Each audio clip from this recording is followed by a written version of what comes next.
UCLA busted flat in Baton Rouge a few weeks back, losing to the LSU Tigers.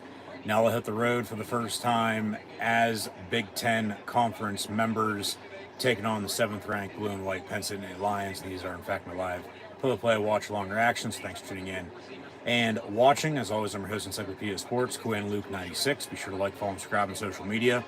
Links in the description below. That's Facebook, Twitter, Instagram. Hit that red subscribe button, notification button next to it as well. Stay up to date. Thumbs up button if you're hoping for a 5-0 start to 2024 for the blue and white before they then head to LA next week, take on the other Los Angeles team now in the Big Ten, that being USC. But that's then. This is now. You got to take care of business against the University of California in Los Angeles, and that'll be the UCLA Bruins. So the bare necessities, a W. But yeah, thumbs up button, share, hashtag college football, hashtag Penn State, chat questions and comments, super chat, super sticker, super like, super thanks, always greatly appreciated, as well as this video is powered by Rogue Energy, HopeKThrifts, and Dead and Hungry. First off, with Rogue Energy, be sure to get your favorite energy and hydration flavors in Kenner Tub Form, Shakers, Rogue Energy merch at the link in the description below. Be sure to use the code Luke, that's LUKE123 for 10% off. HopeKThrifts, secondhand resale shop that focuses on staying in the environment in a cheap and fashionable way, as most items are $20 or less and include brands like American Eagle, Converse, Free People, and Shein, among others. HopeKThrifts found on Depop, Instagram, Macari, and Poshmark at, yes, you guessed it, HopeKThrifts. It's HopeKThrifts. HopeKThrifts, so be sure to use the message seller code CheapThrifts, CheapThrifts, CheapThrifts for 10% off. Link also in the description below. And then Dead and Hungry, novel written by Nathan D. Mitchell, found on Amazon just in time for spooky season, as it is now officially October. And once you do go check that out, if it doesn't interest you, you might as well be what the title says.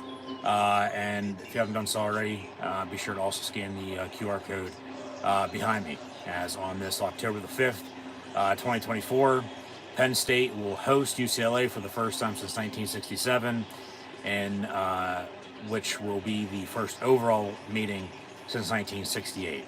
So UCLA now an official member, along with USC, Oregon, and Washington, as members of the Big Ten Conference, from coast to coast, sea to shining sea. Gonna be a little weird, no doubt about it. Seeing these two square off, just not for in general, and in particular for one, but two being this not being a non-conference game, this being an actual conference game that'll matter in the standings, as all games matter, but in the standings for the conference play as the season progresses. So kickoff coming up shortly, big noon kick on Fox, so it'll be a 9 a.m. local kick out west for UCLA, as they've of course made the journey east. They'll go back home and then have to come back east again in a couple weeks. Their schedule's all over the place in their first year in the Big Ten. It hasn't been easy, to say the least, to start off with. They went to Hawaii, barely beat the Rainbow Warriors, had a bye, lost to Indiana at home, then went to LSU and lost, and then also lost late last Saturday night against Oregon.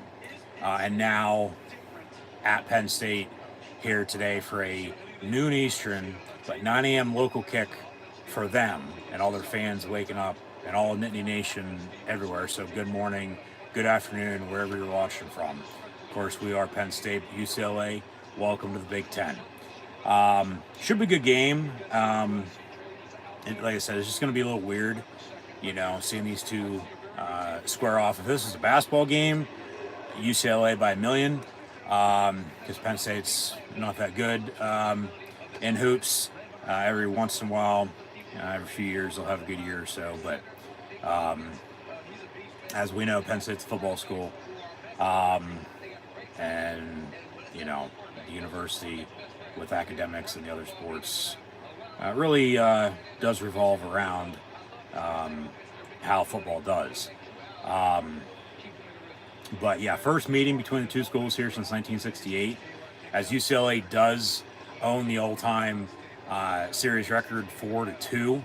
But Penn State won in 68 in the last meeting, so going to try to win 2 in a row against the Bruins. UCLA's first trip to Happy Valley since 67. And you're talking, obviously late 1960s, but you're talking early years of Joe Paterno at Penn State, from 66 to 2011. But as the band is performing, here comes James Franklin and the 7th ranked blue and white Penn State Lions, following a homecoming victory last Saturday night against Illinois. And now an early kick here against a new opponent. So how do they play with it being somebody they're not used to playing? How do they play with it being an early kick at noon? We know how they normally play in that regard. Field's a little worn for sure, but from all the rain Central Pennsylvania's had the past 2 weeks, sunny yesterday, sunny today. It's supposed to be like what it is right now for the next couple weeks. As the leaves are falling, students are still filing in.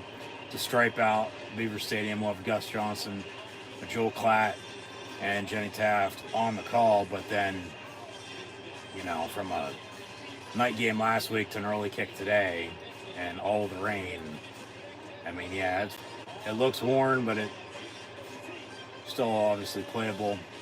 Shout out to the grounds crew. But yeah, here comes UCLA. This is going to be Penn State's first, you want to say Pac-8, Pac-10, Pac-12 opponent, now in the Big Ten, obviously, in UCLA, but first opponent from out west since 2015 when they played San Diego State, who will now be in the Pac-12 moving forward in 2026. But you got to go back to Oregon State in 08 when they rolled in, and Penn State put it to them. But Penn State's a 28-point favorite today. Over-under is right about 46, 47, depending on where you look.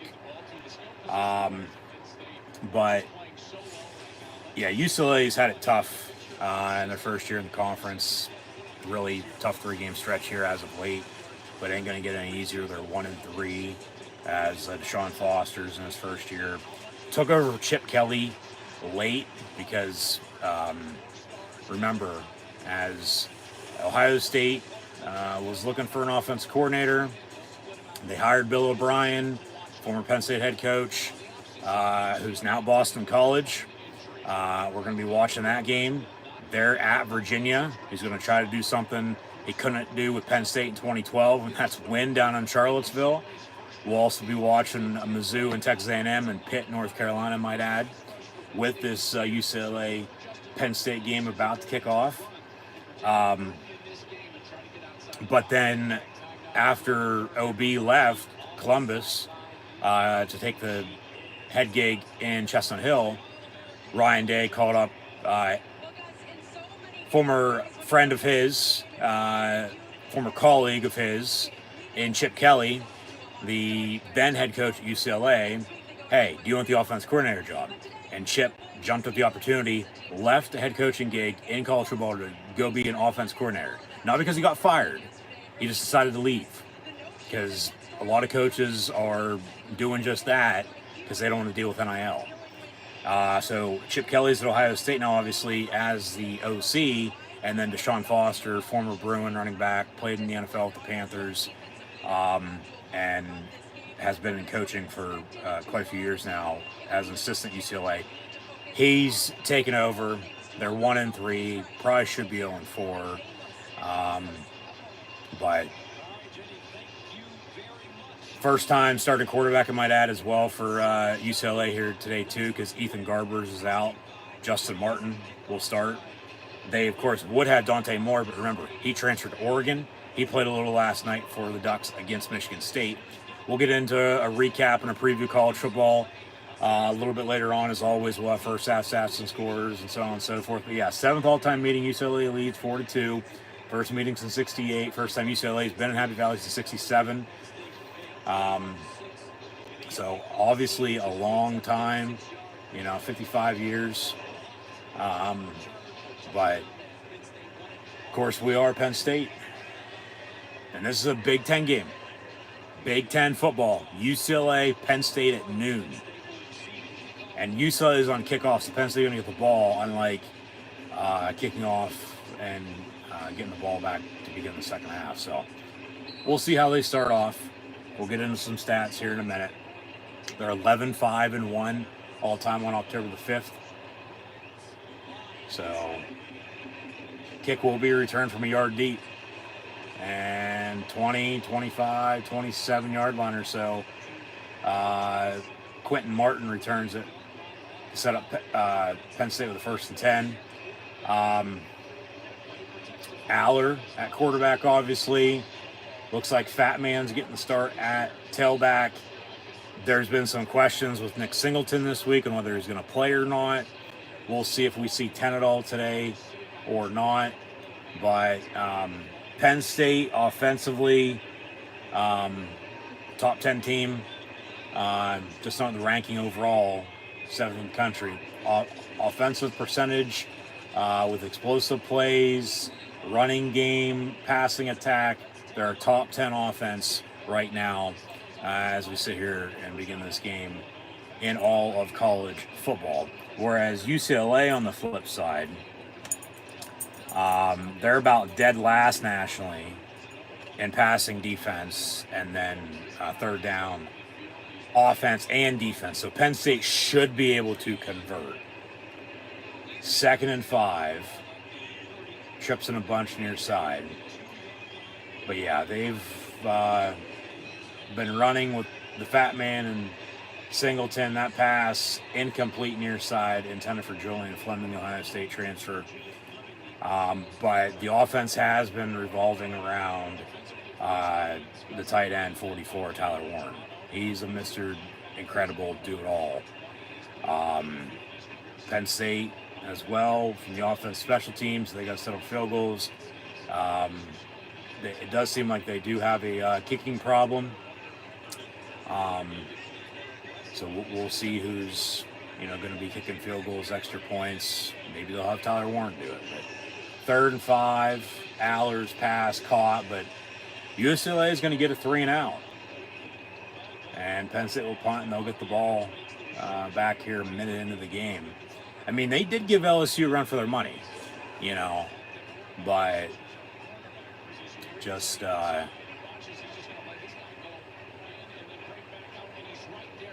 obviously the Tigers, not the Lions, too much. But they say 4th and 4. That's more like 4th and 3. But yeah, Penn State will punt. And fair caught for 30. So here comes the Bruins. And they're gold and baby blue. Yeah, Justin Martin will get the start, his first in his collegiate career, in for Ethan Garbers, who's injured. But obviously, highly touted recruit. We'll see what he's got. He played a little bit last week, but really didn't do much. But so yeah, 1st and 10, UCLA from the 30, and 2, maybe 3 yards up the middle. So this Penn State defense can make a few stops because UCLA, they're about dead last nationally as well in rushing offense and then third down offense. So get the hell off the field, stop the run. You should be in a good spot. How does UCLA play with the crowd? Because their home games, whether they're good or not, which are 1-3 right now, Penn State 4-0, their stadium, the Rose Bowl, Penn State went out and won a couple years ago against Utah in the actual Rose Bowl game. Penn State will play at UCLA next year in 2025, I might add. Date still to be determined. But yeah, their stadium sometimes half full, maybe a little bit more. Never really, you know,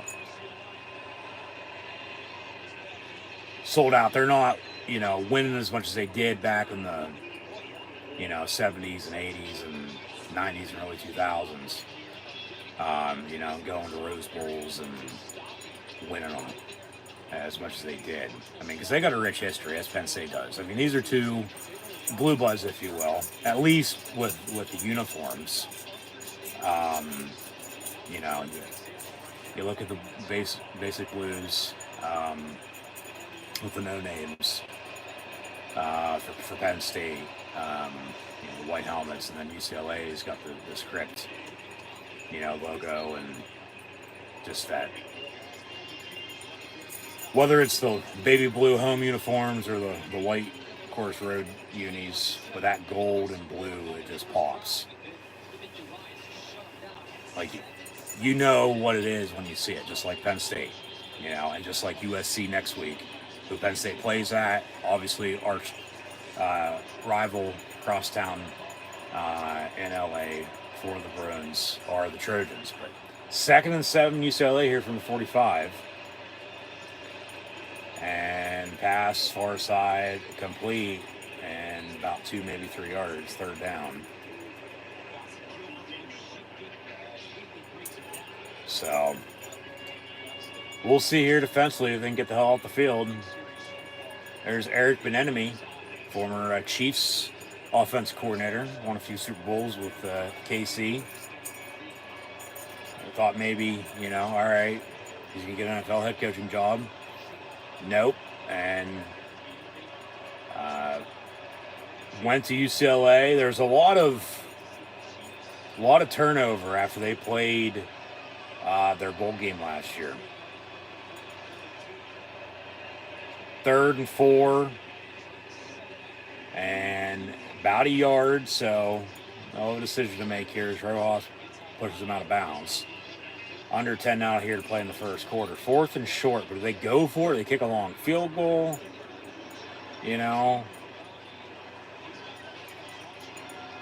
I mean, this is really nothing new for Penn State defensively early in the game, because we'll get to it.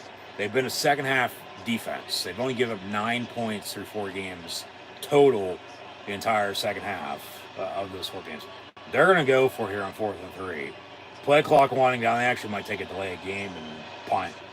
Penn State might want to call a timeout. UCLA calls a timeout instead. But it's 4th and 3. I was going to say maybe try to get them to jump off sides. They'll take a timeout. 9:26 to play here in the first quarter. So we'll see what they're going to do when we get back to it. Whether 4th and 3 they're actually going to go for it, or 4th and 3 they're going to punt. Because, I mean, shit, if they kick a field goal, 41, 50, you're looking at close to 60 yards. And then if they miss, that's a short field for Penn State. Maybe you take a shot. But because last week they ran the ball a ton. Illinois really couldn't stop them, and they stopped the run themselves. So yeah, like I said, then probably would have liked them to throw a little bit more than they did, but they didn't need to. Why get away from the run? But yeah, we'll see what happens. But back to some of these stats real quick before we play on. Because Penn State offensively, they went 3 and out to begin the game. Now defense on 3rd down as well. They're also continuing to get stops. They got a stop there. Now UCLA's got a 4th and short here. We'll see what they do, but just continue to convert. 3rd and whatever. Just get a first down on offense. Defense, get the hell off the field, because, like I said, they rank very high in that percentage in all of college football. Penn State does. I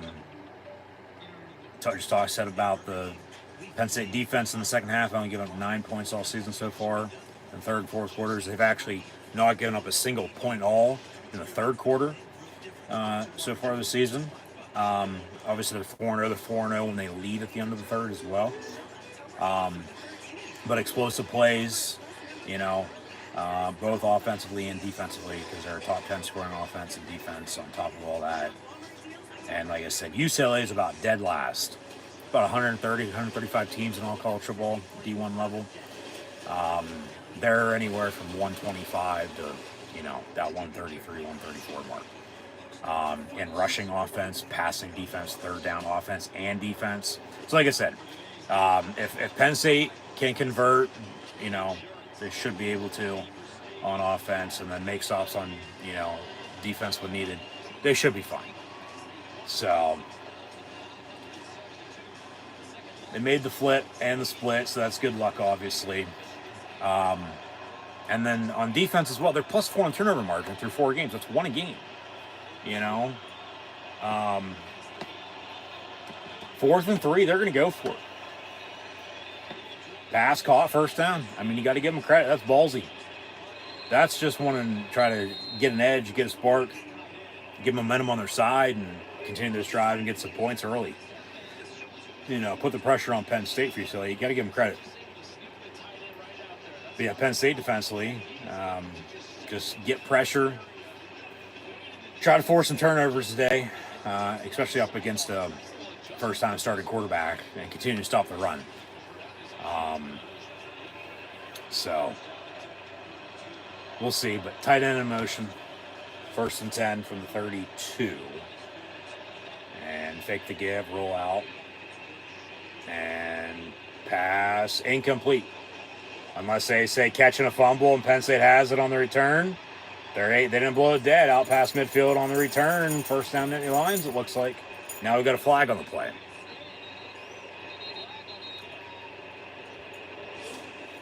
So we'll see what that is. First off, we'll see if it was a catch and a fumble or an incomplete pass. And that's a catch and a fumble. And Wheatley on the return. Kimber and Wheatley on the tackle. Wheatley 6 picked it up, it looked like, and returned it. Because he stepped out of bounds, trying to balance himself before he picked it up. So an illegal touch. Now it's under further review. I mean, that's just a tough spot. Oh, now there's targeting? What the fuck? There's no targeting on that. Are you joking? Seriously. Are they high? But yeah, they're thinking about it. Hopefully they tell us something good. 8:31 to play in the first. And Penn State offensively, quick 3 and out, a minute in. UCLA's controlled the clock here for the next 6 minutes or so. Gone for it on 4th down. Got it. Drive continues here. Now we got this. Yeah, that's the thing. Was it a catch and a fumble or an incomplete pass? And then there's no targeting on that. No way that's targeting. What is he supposed to do? The tight end more so led with his head than the defender did, tackling him. How is that targeting on Penn State? There's no way. And then it's a catch and a fumble on the return, it looks like, rather than an incomplete pass. Like, what the actual fuck? And they're still looking at this. And yeah, this ref doesn't look like a regular Big Ten ref. He might have came from the Pac-12 for all I know. It's going to be Penn State's ball, it looks like. Come on, big dog. Get up here and lay down. Lay down, buddy. Come here. No, come here. Come here. You going to lay down there? All right.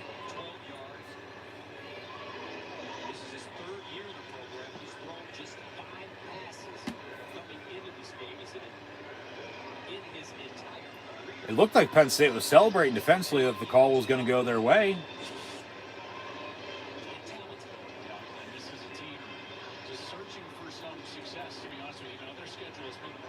Yeah, talked about their schedule. It's been tough. Like I said, welcome to the Big Ten, but even non-conference wise,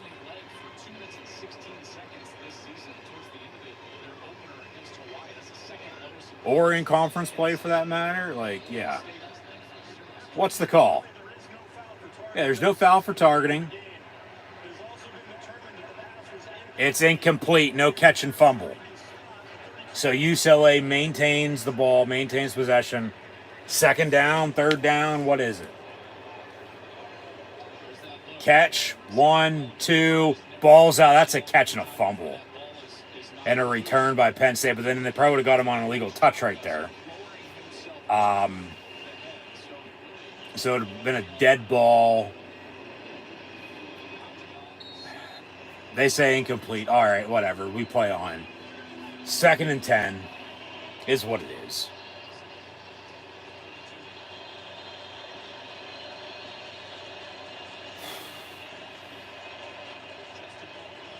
That's a false start.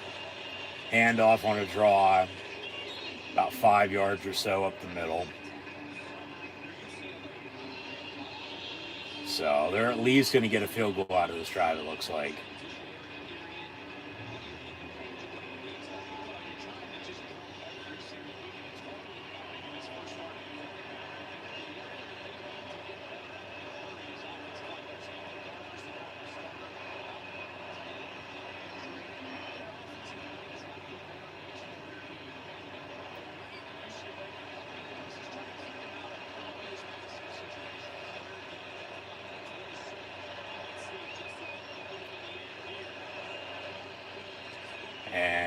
Pass going to be caught. Missed tackles. 4th and inches, it looks like. Maybe a first down. It's going to depend on the spot. But remember, shit, they already went for it on 4th and 3 anyway. So who's going to sit there and are going to go for it again?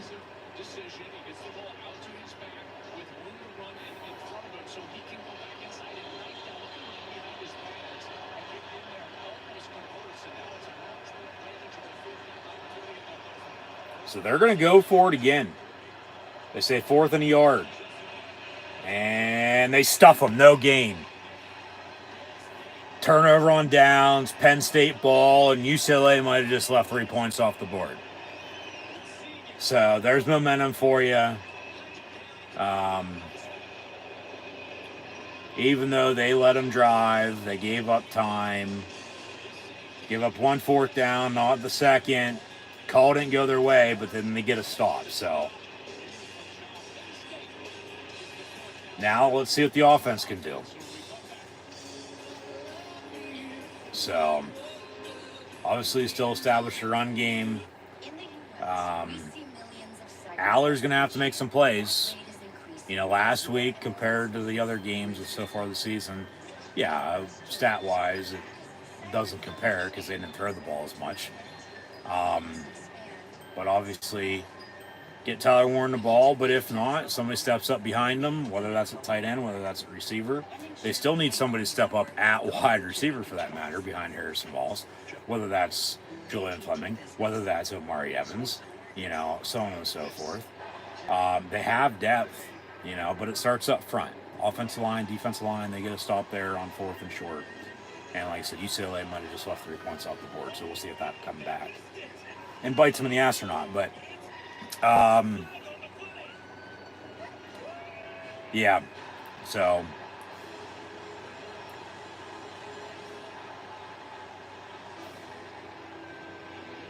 right now, obviously low-scoring defense showdown, but still a lot of football to be played. So, you know, unlike last week, it's like, all right, both offenses drove and scored, and then they settled down. It's like, well, first, are we going to get a shootout, or is this game going to, are you going to relax and then turned into the way it turned in, or what? Turned into, I should say. But, yeah, we'll see what it gives. So I'm sure something will, so I play a game. Yeah, Penn State offensively, convert on 3rd down. Defense, they got the hell off the field. So there's a start for it. Explosive plays. They're 2nd in the Big Ten, 3rd in the country. and explosive plays with that through 4 games. The defense in the second half, like I said, only give up 9 points all year. So, but really, UCLA's first trip to Happy Valley since '67, first meeting since '68. If Penn State can stop the run, make passes on offense, and then convert on third down, get stops on third down defensively, Penn State's going to be fine because, like I said, those are the categories UCLA is about dead last in: rushing offense, passing defense, third down, offensively and defensively. And then, like I was saying, turnover margin are +4 through 4 games. It's 1 a game.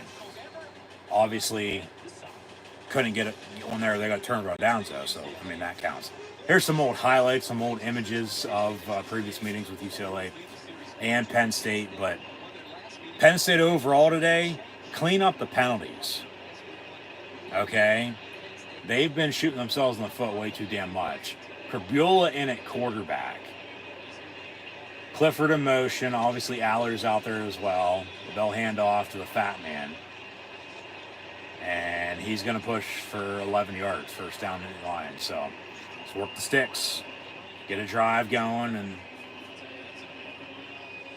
obviously, quick 3 and out to begin the game. But just settle down, relax. Get some momentum, rhythm on your side. Got to be balanced. Got to be consistent. Take what the defense gives you. But let's make some plays and score some fucking points.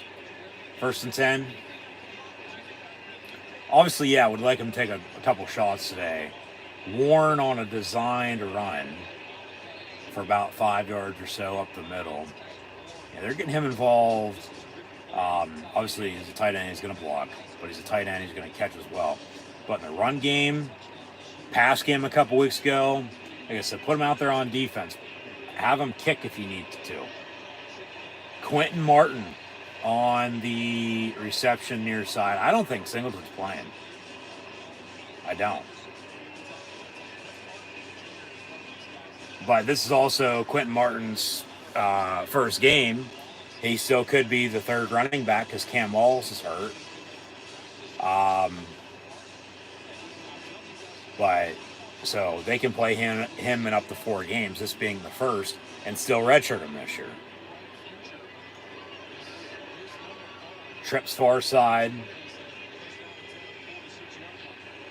But Penn State, running back wise, as they do run the 2-headed monster with Singleton and Fat Man, this is only the 2nd drive for them.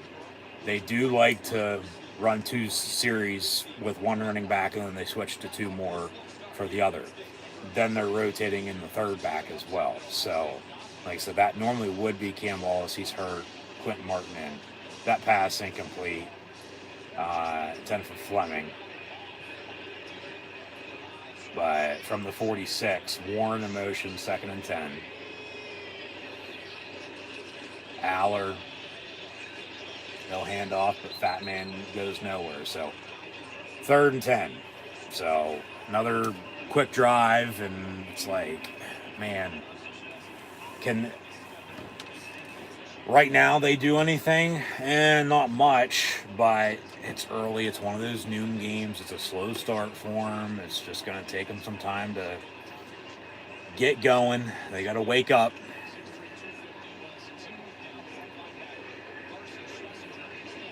Like, obviously, UCLA on the flip side, coming across country. It's 9 a.m. out in LA right now, 9:30. Aller all day to throw, going to roll around, take a sack. Jesus Christ. So, I mean, it goes both ways because they've shown up to play. They don't care what time this game is. Stripe out, Penn State's lost 2 straight. Stripe outs, 5 and 3 in those games all time over the past decade or so.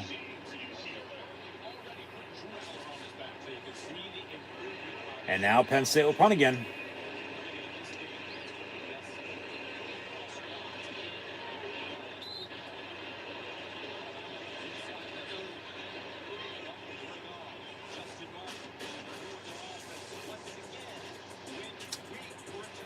So they'll take a commercial break and we'll get back to the action. Just a slow start by Penn State. Very slow start. But what's new? So obviously going to need the defense to do something for them, whatever that might entail, whether that's turnover, just more stops, just until the offense gets rolling. This is going to be the way it is. But yeah, there's really not much else to be said with everything I've already said. Other than obviously as we near the end of the first quarter, UCLA's controlling the clock thus far, but at halftime we'll have first half stats and scores. We'll recap and preview. End of the game as always, final stats and scores, figure out what the difference was. Hope it's Penn State win, because on October the 5th, like I said, they're 11-5-1 all time on this very date. The losses, 2013, 1996, 1957 was the only home loss on this day. They lost to Army. And then they also lost in 1907 and 1901. And then the tie was 1895. So even, those losses, I mean, a long time ago.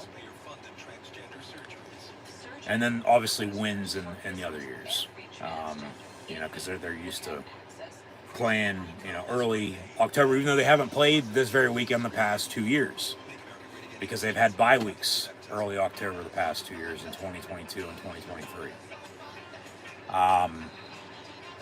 But we'll see if they can,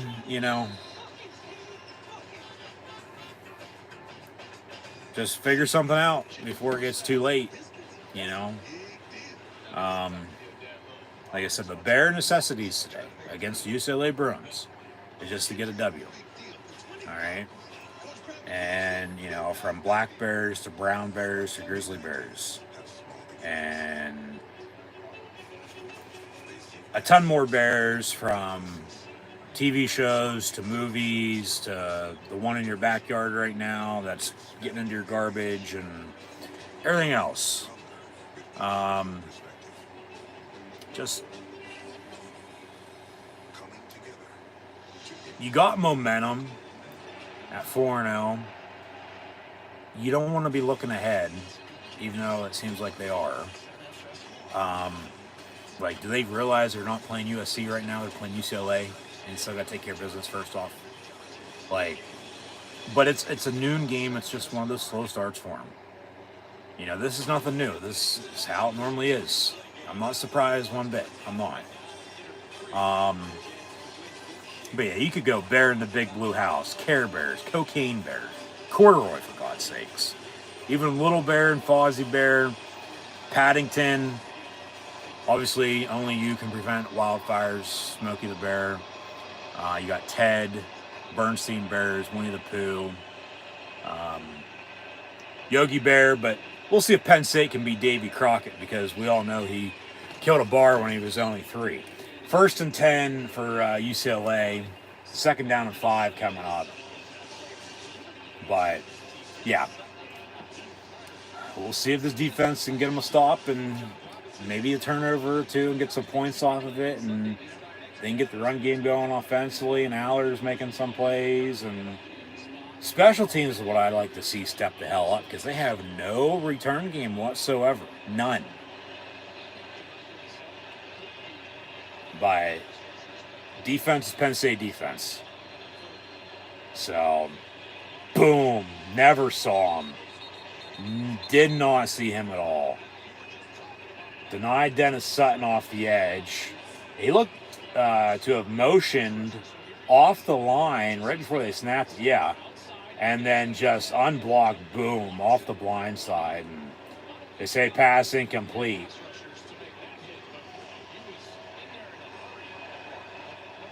As he got hit, he got rid of it. But pass incomplete, 3rd and 5. Obviously, UCLA's Adidas. They're using a Wilson football, the big W. Penn State, Nike. 3, 2, 1, timeout UCLA, because they're going to get delay game. And then he might have been sacked coming off the edge. So, pressure, exactly. Get pressure, you know, force them to make mistakes, get some turnovers. So 3 and change to play in the first. Timeout UCLA because play clock was winding down, and they're down to 1 timeout now the rest of the first half because remember they called one there on that 4th and 3 right before they went for it. And then they still went for it coming back from break, and then they got it, and then the drive stalled. They went for it on 4th again, got full of themselves, didn't get it. Penn State on the flip side, though, punted it right back to them. So at least the defense is making plays. I mean, I get they gave up a drive early, but then they've cracked down, you know, since. Offense did do a little bit more on the second drive compared to the first drive. It wasn't a quick 3 and out a minute later, but we'll see what UCLA draws up here, 3rd down and whatever it is, 3rd and 5 after another timeout. So when we get back to it, but yeah, like I said, watching UCLA Penn State, the only top 25 matchup today, Missouri and Texas A&M. That is on ABC in the SEC.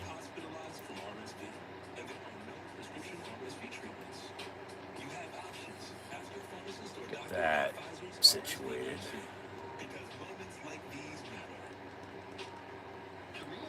Looks like it's giving me some issues. But then also BC and Virginia, and then Pitt, North Carolina. That's where we're at. All right, let me get out and get back into it. Oh, what the hell? Or why the hell they'd be doing that, but oh well. It's technology. So.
So after another timeout, it's 3rd and 5 for UCLA. Student section is filed in now. Took them an extra half hour, 45 minutes or so with kickoff at noon, being out on a Friday night. 3rd and 5. Pressure up the middle and a whistle. False start. Back them up. That noise. Are they going to be ready for it or not? False start UCLA.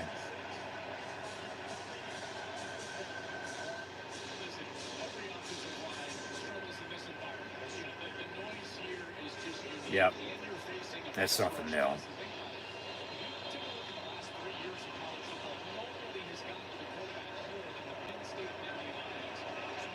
Pressure, pressure, pressure.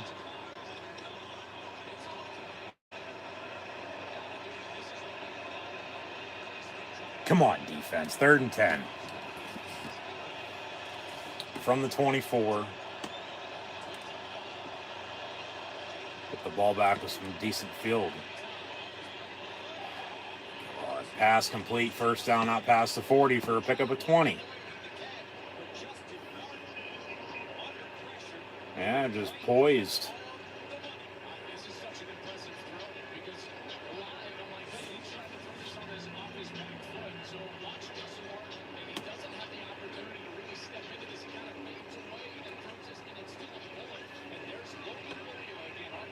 I don't know how you allow him to convert like that wide open over that on 3rd and 10.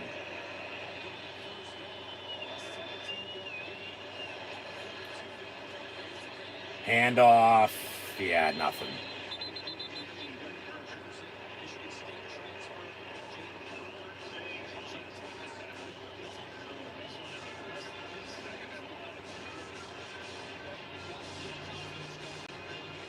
So 2nd and 11.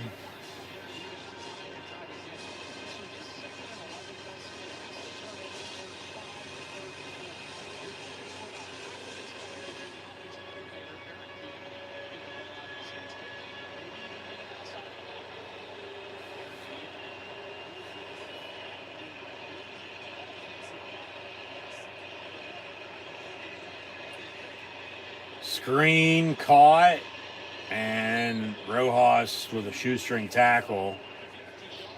3rd and 3, 3rd and 4. So manageable.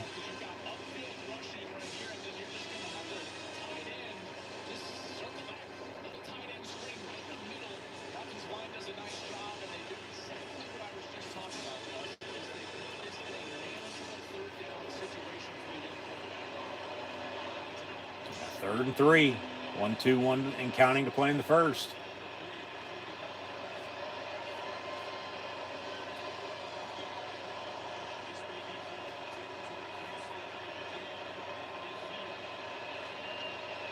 That's a hold. They run another screen far side, but a tackle for loss. Tony Rojas again, Fairfax, Virginia. So they'll punt. They're not going to go for this. 4th and 6 from right around midfield. Yeah, they'll definitely punt. If they would have got, a yard or 2 on that, yeah, they're probably going for it again. But Penn State's being held up front, but no call. And then, yeah, Tony Rojas, one of these Penn State linebackers that you know him. Obviously everybody talks about Abdul Carter, but technically he's now a defensive end. UCLA on a punt for the first time. So we'll see if Penn State can get a return game. Nope, fair catch at the 18. And that fair caught by 83 rather than who they normally would have back there. That's Jake Spencer. And they'd normally have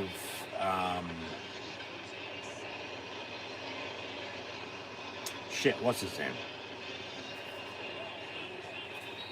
Eric Benenemy finished 3rd in the 1990 Heisman voting. That's the Aflac trivia question.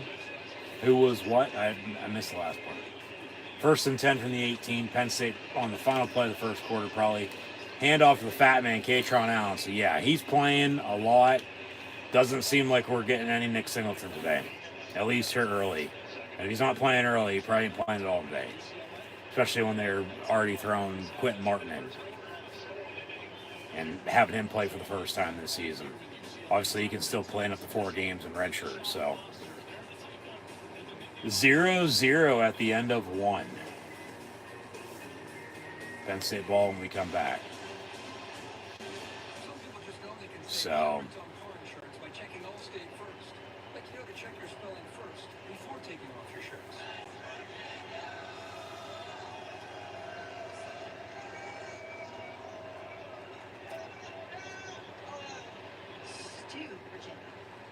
Checking first is smart. So check Allstate first for a quote that could save you hundreds. What's up in the double? You're in good hands with Allstate. Jesus Christ. Any size, anytime. 3 p.m. Fanta, 10 p.m. Sprite, 7:46 a.m. Coke. Yeah, Spencer was back deep to receive that punt. They normally have. Why am I drawing a blank? Why can't I think of his name? Caden Saunders, that's right, 7. Returning kicks, but obviously he hasn't been getting the job done, so set it, and this is a Bowling Green or Kent State game. They had a bye in between, so I can't remember when officially, but because there's also a muff, and then they switch, but then they switch back, and now they're switching again, so obviously they're trying to get something going in their return game. At least they're trying. Obviously, Quentin Martin returned the opening kickoff because he's in for Singleton right now because of seemingly him being out. Like I said, there's questions this week on whether he's going to play or not. And he hasn't been in at all yet. And like I said, running backs, they normally go 2 series apiece with them. This is the 3rd series, and Katron's still in. So, yeah, and he didn't return the kick, hasn't been in yet. Martin's even played offensively, so, yeah, I don't think Singleton's playing. I don't. It'll be the Big Ten commercial. There's Washington, there's Oregon, the Rose Bowl, UCLA, USC, Penn State plays that next week. You should tune back in. Nebraska, Iowa, Minnesota, Wisconsin, Northwestern, Illinois, Purdue, Indiana, Michigan and Michigan State, Ohio State, we are Penn State, and Maryland and Rutgers. But yeah, I mean, you still got to play with who you have. You know, you have depth for a reason. They've recruited well, so like just get healthy. If he's got to sit and miss, then so be it. Even though with the questions, it seemed like he was going to play today. You know, but obviously not to this point at least. And you know, like I said, if he's not in soon, he probably won't be in at all. Well, he's probably not in at all anyway. You know, hence why Martin's playing. But then they've also been running Cam Wallace. He got hurt, so even with 3 running backs, you know, Singleton could still come back in. But I doubt it at this rate. I do.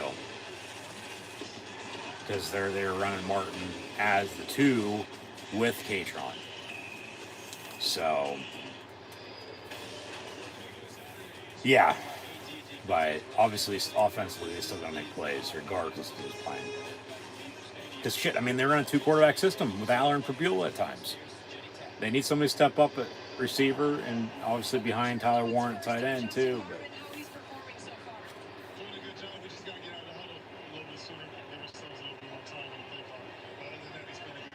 defensively, that crucial sack in the first quarter. What else do you want to continue to see from your guys? So UCLA just wants to continue to play. Handoff on 2nd and 3. Fat man for Penn State first down on the first play of the 2nd quarter. So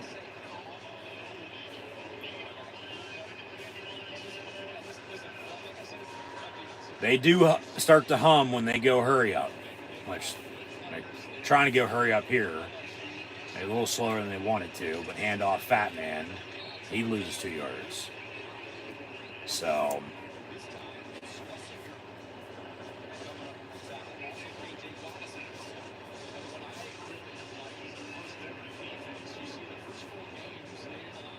yeah, UCLA is cracked. And that's why I said last week at the end of the Illinois game that, like, obviously don't take UCLA lightly next week, meaning today now. You know, they did hang in with LSU, give them run for their money, offside, 2nd and 11, make it 2nd and 6. But with their schedule and getting beat up, and are they sick and tired of losing, or are they going to cave and, you know, give in? And, you know, Penn State, not necessarily rolls, but, you know, they're 28-point favorite, over-unders at 46. Somebody knows something. I mean, it's probably going to be right around there, because it normally is.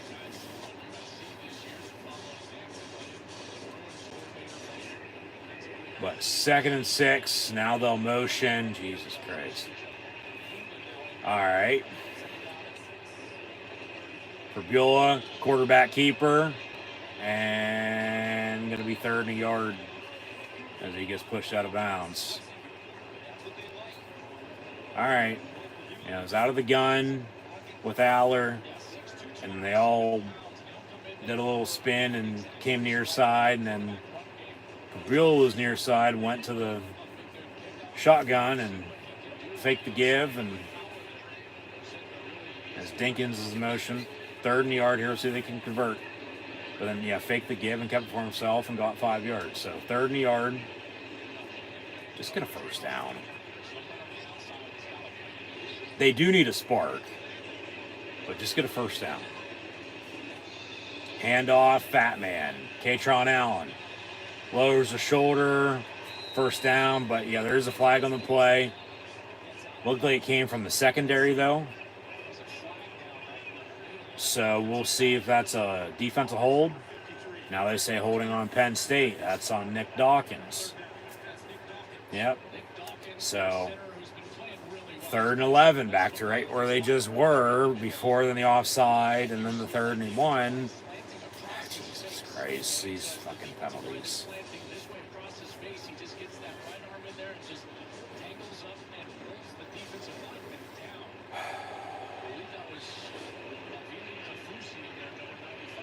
Got to clean up the penalties.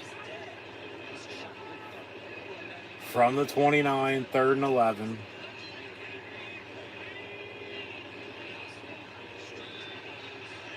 Aller down the middle. Caught. Clifford. First down, Penn State at the 45. All right. There's something for you to work off of. Go hurry up. Like I said, when they get in hurry up mode, they get in a groove. Oh, he could have dumped it off to Martin, too. Yeah. And they'll give it to him on this play for a yard, maybe 2. So 2nd down.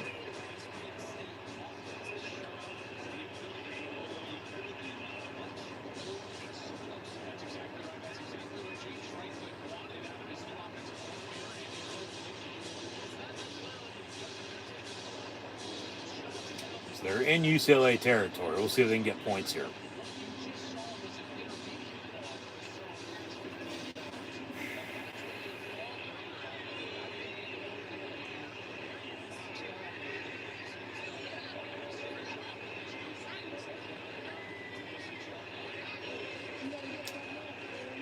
And far side, Warren caught.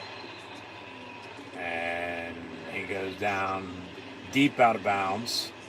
You can see it's real muddy on the sidelines. All the rain.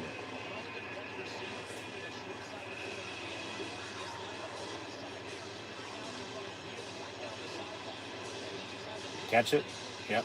He's in. He stepped out, before he got pushed out.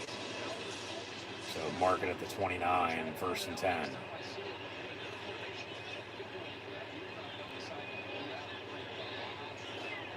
Work the run in here. Wallace in motion. Slant. Pass complete to him. Not Cam Wallace at running back, but Harrison Wallace, number 1 receiver. Number 6. Trey Wallace, if you will. So 2nd and 3 from the 22. Aller avoids a sack, gets rid of it, it's incomplete.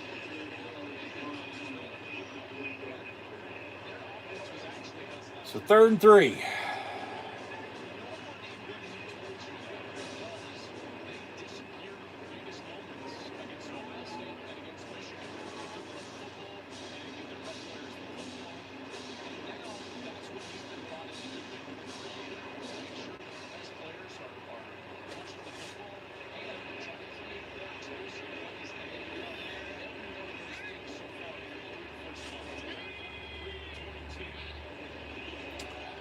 And Aller going to step up, tuck it and run. Gets a first down. That's a first down. Move it.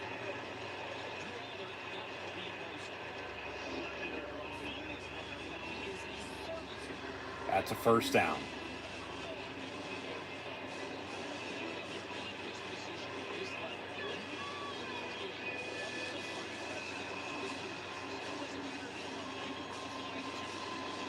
So they're trying to get the play in. Let's go.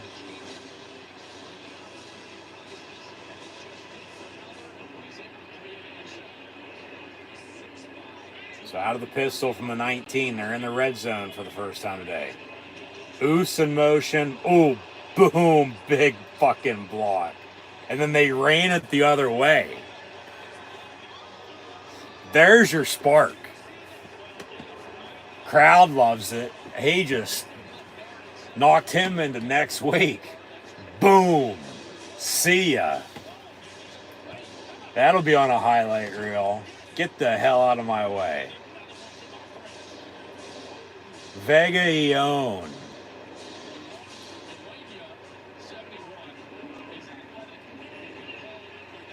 Second and 2, Penn State from the 11. Good golly. And a handoff. No gain, of course. Now they're starting to stall. 3rd and 3, 3rd and 4 coming up. It's going to be a low-scoring affair here early. Even if they only get a field goal or a touchdown. I mean, shit, we're almost halfway through the second quarter. UCLA is going to get the ball back to begin the second half because remember, they kicked off. Watch, the rest will try to slow this game down a little bit, start throwing fucking flags. Now 3rd and 2, they're going to get up and try to sneak it. Jesus Christ, from 2, that's 3 yards out and they sneak it. That's a first down though, they just pushed Aller.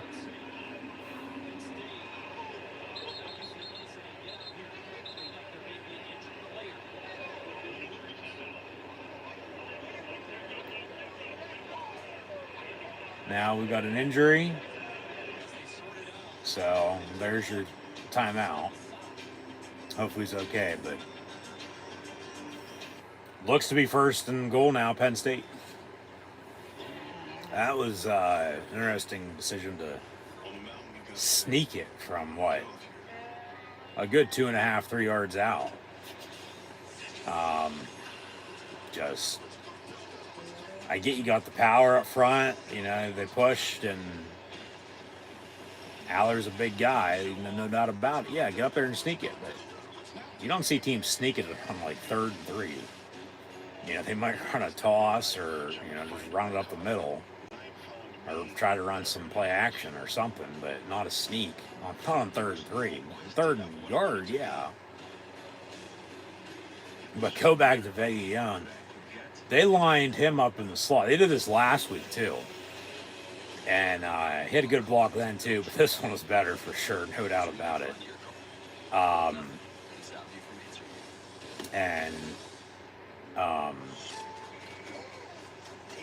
Yeah, just he leveled the guy. They put him in motion. Like, hey, get ready to block me. I'm running at you full speed. Like, I'm not just lined up on the line and, you know, on the jump, you know, when the ball snapped and going. No, I'm running full speed motion and I'm about ready to apply it. And that's what he did. But then they ran it the other way. Rather than run it his way, they ran it the other way. You know, so it was a little misdirection is what it was. And, I mean, they got yardage out of it. They still end up converting on 3rd down here and got a first down a couple plays later. But obviously that was a, whoa, like, that was eye-opening for everybody that's along with the team, still waking up. So,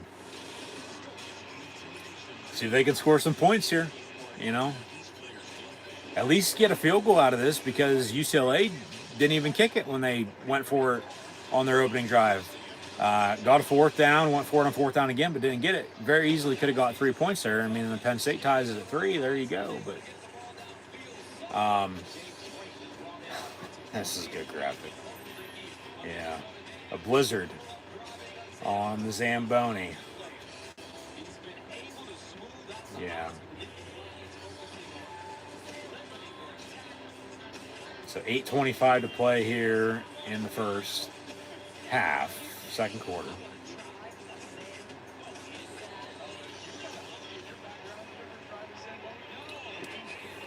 So from the 9, yeah, 1st and goal. 8 minutes and counting to play in the first half. Got to score.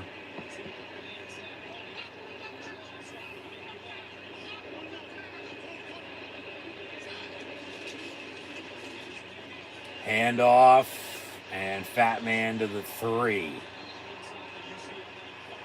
So they're knocking on the door. We'll see if they can get in.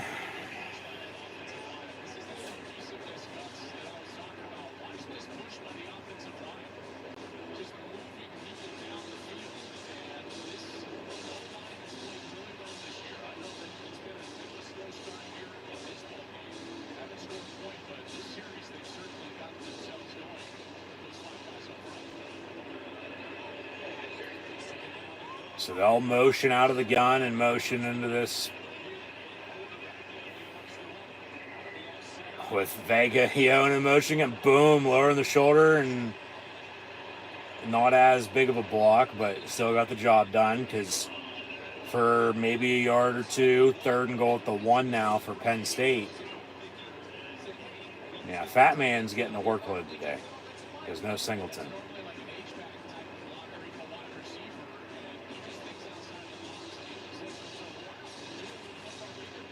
Getting the hogs in there. Hey, 3rd and goal from the yard. You snuck it on 3rd and 3, for God's sake, got first down. Sneak it again. And they will. They're going to line up to do it at least. And they'll push. This is old school football is what it is. Is this 2024 or is this 1968 when these last time these two teams met? And right at 1 o'clock, Penn State scores. Touchdown. 6:40 to play in the half. They have a 6-0 lead pending upcoming extra point.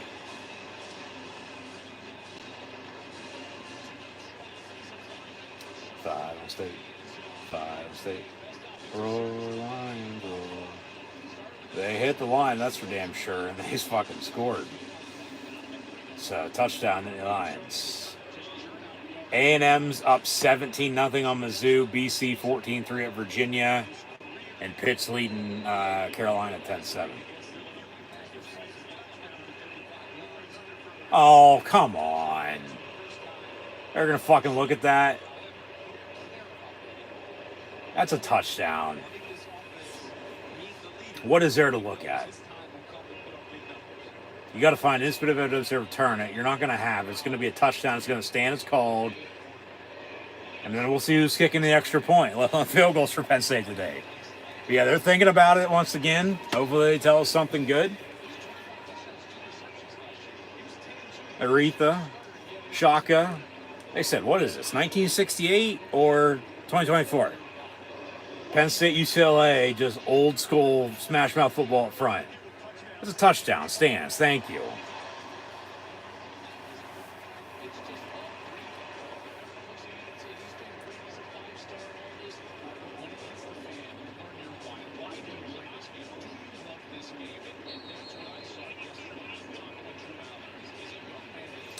So Sanders Haydak in at kicker. Oh, God. Hold your breath.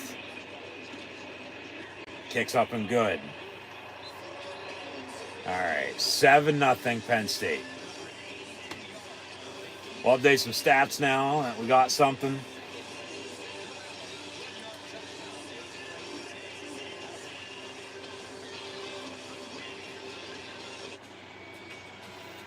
When the sun dust settles and the engine finally roars, the thing you care about most is the job well done.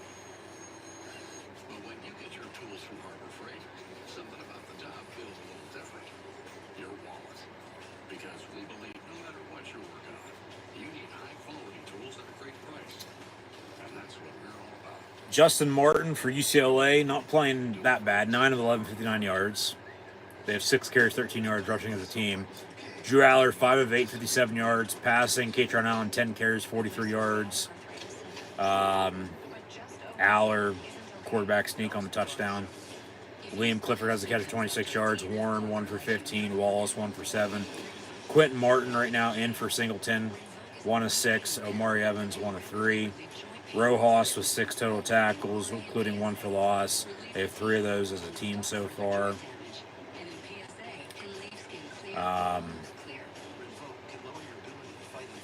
And then, yeah, extra points up and good. So 7-0. But and this game's obviously big noon kick on Fox.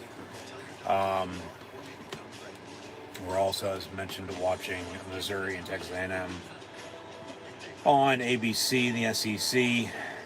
17-0 Aggies. Boston College is leading Virginia 14-3 as they near halftime. So a lot of fast-paced first halves here early at noon. And then, yeah, Pitt was on top of Carolina 10-7. North Carolina is also in the ACC. But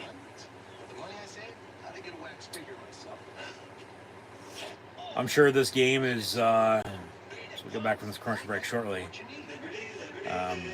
Also on in Zoolander and live in Shawshank right now as well. So hopefully everybody's enjoying. Thanks for tuning in and watching. Be sure to like, follow, and subscribe. Like, subscription below. Thumbs up button. Share. Chat questions, comments, super chat, super sticker, super like, super thanks. Always greatly appreciated. Scan the QR code if you haven't done so already. And we'll see how the Penn State defense can now play with a lead at 7-0. Because it took, offensively, them a couple drives to get something going. But the spark was that big block by Vegayon, Oos. Got the bloodline in action tonight at Bad Blood, I might add, as well. But, yeah. Run game, Aller playing all right thus far. So, the Nation striping out Beaver Stadium. That is obviously currently undergoing renovations. They'll tear down the west side of the press box at the end of this season, whenever that'll end. From what I heard this week, they actually got potential new seating in, so they can decide on what seats they like the most, like the best for the west side and the clubs then as well. So they'll have time to choose before they get going. Obviously the seats are going to be the last thing to go in anyway, but might be some shuffling around for tickets next year.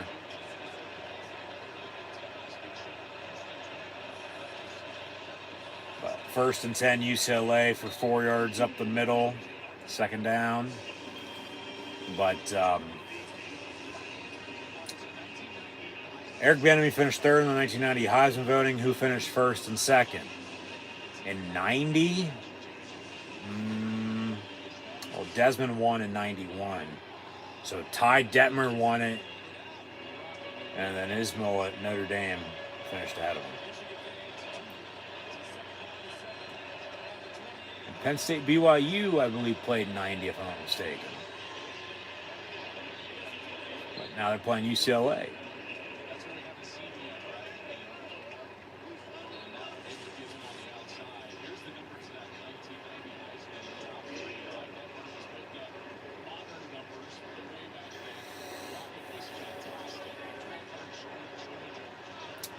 So we'll see. Like I said, defense here can get a stop. 3rd and 2. They have a lead, but you're going to allow UCLA to drive and score and cut the lead, tie it up, or you're going to hold down the fort.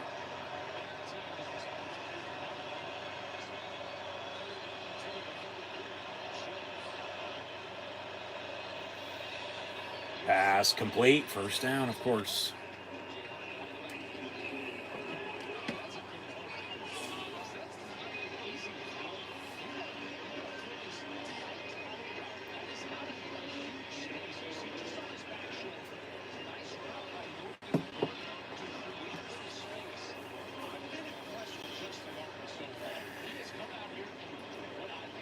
Yeah, he's played well, and you got to give him credit.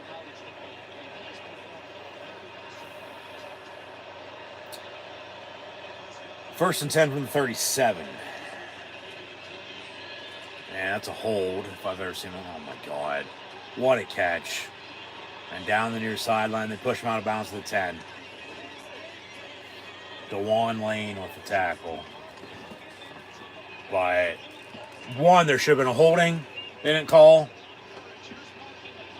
Let's see the replay. 2 holds on 74 and the left tackle. And just on a wheel route, laid out for it and grabbed it and down the sideline off the races he went and almost scored off of it. So now they're probably definitely going to get points off this, cut the lead, tied up, and then they'll get the ball back to begin the second half.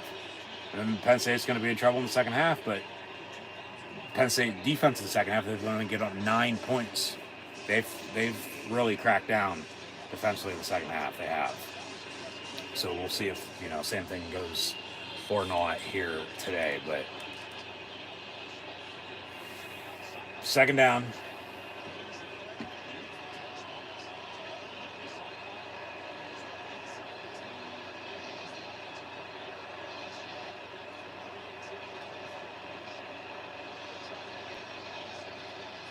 Come on, defense. What do you got? Turnover would be nice. Pressure off the edge. They hit him. Ball's loose. They're going to say incomplete, even though Penn State picks it up and is running it back. So 3rd and goal after the incompletion. Come on, defense. Seriously, get a fucking stop. Talk about explosive plays. They just gave up one. But then they get after him. Yeah, that's incomplete.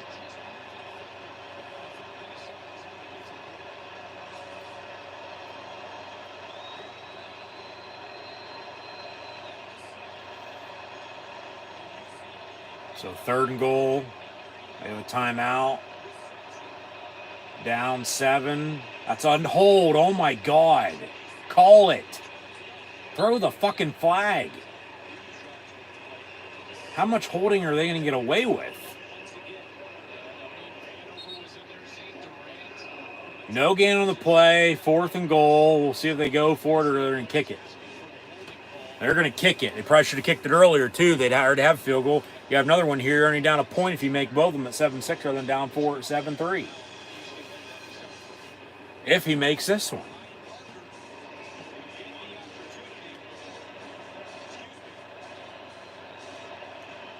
This is the wrong team, Gus Johnson.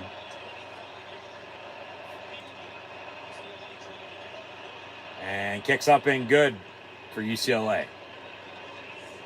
So 7-3.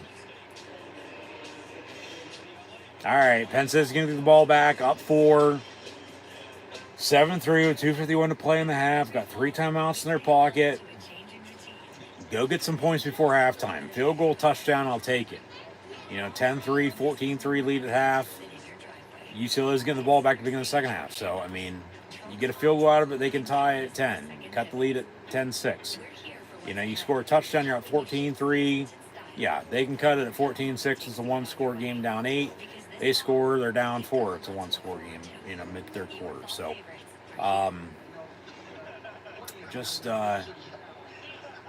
can't give a big play like that, obviously, but they did. It is what it is. At least they, forced the kick out of all that. But just still a slow start for him overall. Offensively, defensively, special teams. It doesn't feel like it's almost 1:30. It feels like it's 8 a.m. still for them. Like, they're still getting up on a Saturday morning, not sleeping in. But, yeah, they're sleeping in. So, lucky to have the touchdown. I wouldn't necessarily say they probably should have a couple more points, but,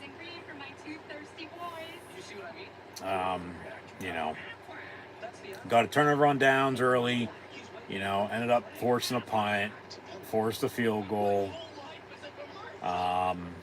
Just now it's back to the offense. Continue to run the football, obviously. They're going to have to take a shot here before too long. Aller's going to have to make a couple plays. They need Wallace, Fleming, Evans, Clifford, whoever it's going to be at wide receiver to step up. Tyler Warren right now, non-existent. Had a catch down the sideline, but that's about it. Just they're UCLA, got to give them credit. Playing pretty damn good on defense. Good drive there offensively because of a big play. They've come to play. They have. You got to give them credit. Their first road Big Ten game is here in Happy Valley. Not like at USC or at Oregon or at Washington like they're used to going to, or against whoever else in the conference. But like I said, from their schedule till now, hasn't been easy. That's what I said last week. Don't take them lightly, because it's either, are they fed up, sick and tired of losing? Because if so, they'll come to play. Here they are. So obviously, yes, they are. That is asked and answered. Or are they just going to cave and give in? No, they're playing pretty good. They have Penn State right probably where they want them at, just sort of where they had LSU at in the first half a couple weeks ago. We watched that game when Penn State was playing Kent State. Both those games were on at 3:30. So, they're not really scared to go into hostile environments and play big-time college football. They are big-time college football when they're good. I talked about that a little bit ago earlier, but so you got what? 2 and change at 2:51, 2-minute warning, 3 timeouts, up 4.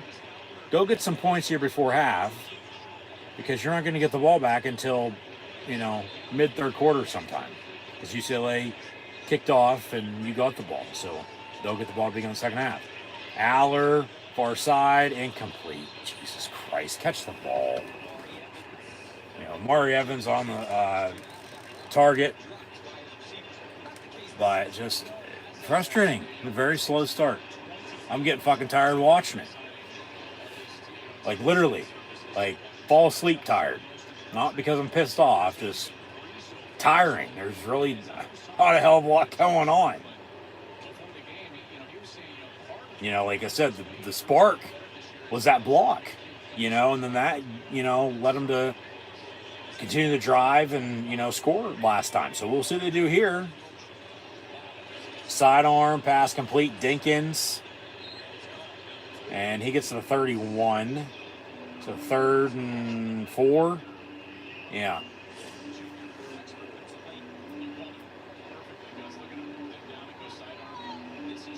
Going 15, Colt Brennan on the sidearm there. UCLA already went to Hawaii, I might add. 1 by 2. Now Penn State's going to take the 2-minute warning on 3rd and 4. Second differential between the game clock and play clock.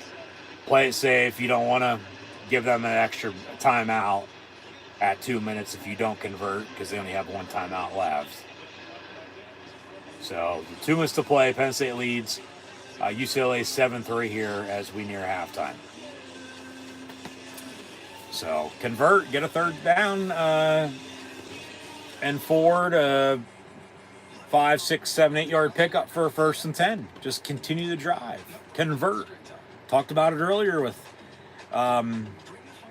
UCLA defensively being about dead last nationally in pass defense and 3rd down defense. So Penn State, convert offensively, get 1st downs.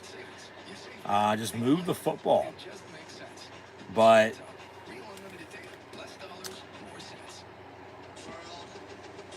just another one of those old school games. It's going to be one up front. What defense is going to bend doesn't break. That's where we're at. Because until these offenses get rolling, there's not much going on. I don't mind it. And I'm not surprised they're playing like this because of it being a noon game. But obviously a 6-minute game, not 1 at halftime. It's 1 all. 60 minutes for play, 0-0 on the clock. We'll see how the defense plays in the second half. Because if they put it to them and make stops, whether it's close, whether they pull away, whatever. Yeah, excited to see how the defense is going to play in the second half, honestly.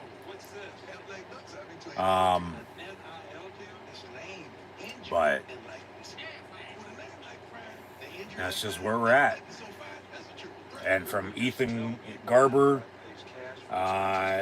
to Justin Martin at quarterback for UCLA. He's not playing bad.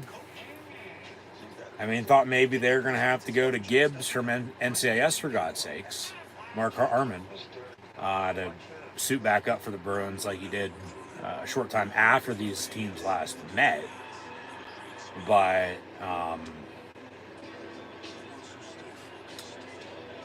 no, they're in a good spot. They have Penn State where they want them at. They do. They do. So you got to give them credit.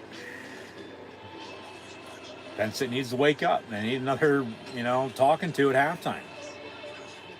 But it really starts now. 3rd and 4, convert, keep the drive going. Because if not, UCLA is going to have a chance to do something, even with only a timeout. They'll still have some time to do something before half. Plus, they'll get the ball back to begin the second half. So you might be in a hole for all you know, rather than up for it. So this is a big down.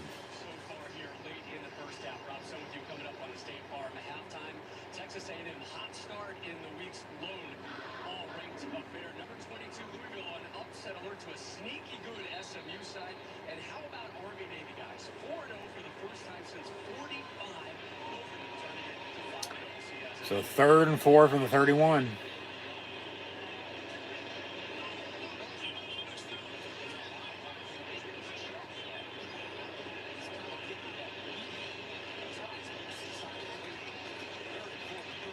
Aller down the middle, caught. Clifford at the 45 again.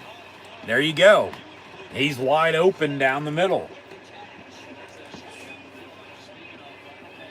And it's to Clifford both times. The little red dog gets a Penn State first down. They go hurry up, 1st and 10. Far side complete. Fleming. He gets out of bounds, first down, and pick up a 12. Like I said, when they run hurry up, they're in a groove. Work the run in here, maybe go to the tight end, maybe even take another shot. I mean, you're cutting it a little close, though, to really go deep now. But you still got a minute 46. Clock stopped because you got out of bounds, but 3 timeouts still. So, I mean, you should be able to score now on this drive. At least get a field goal. Because you are in field goal range. But they've had kicking issues. So, we'll see. Pump fake, slant, caught. Evans breaks a tackle inside the 20, 15, down inside the 10, about the 8. So 1st and goal. You got to punch this in. You got to score a touchdown. Run the damn ball. Seriously, run the fucking football. You're going to have 4 shots with time and timeouts to punch it in. There's no need to pass and give them time. Run it.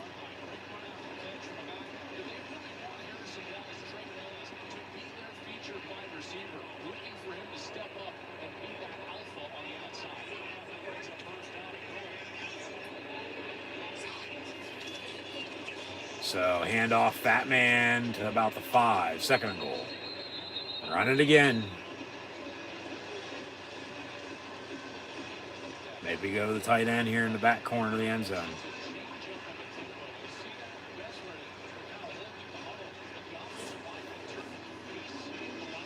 Yeah, Dawkins was on the ball. Had a man lined up at receiver, but then the rest broke the huddle late. And get up and go real quick. And yeah, it's odd, but it works. 2nd goal from the 5. They'll run it again up the middle. Jesus Christ, now they can't do anything. Stuffed. Maybe a yard, so 3rd and goal from the 4. Fucking drain this clock. 14-second differential. UCLA's got timeout. Doesn't seem like they're in any hurry to call it. Penn State with 3. I'd drain the clock here a little bit and call a fucking timeout. Why not? You got 3 of them to use. And then decide on what you want to do on 3rd and goal. Timeout. Yeah, there you go. 24 seconds. That's not a bad timeout. Crowd doesn't like it, but that's not a bad timeout. They just burn some time because they don't want UCLA to get the ball back. 3rd and goal, you got 2 chances now to punch it in. 24 seconds, 2 timeouts. So you're at least hopefully going to get a field goal out of it. What the fuck? Is Gus Johnson cold? He's wearing a fucking jacket and a hat. It's not that fucking cold.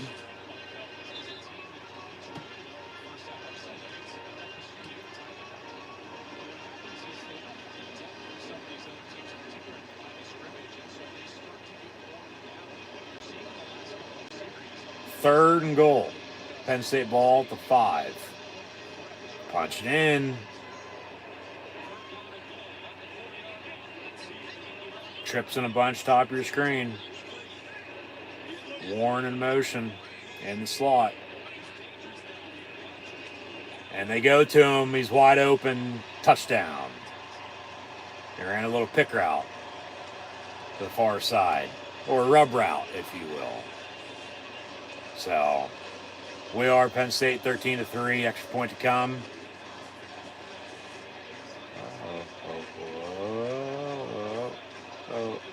We are Penn State. Yep.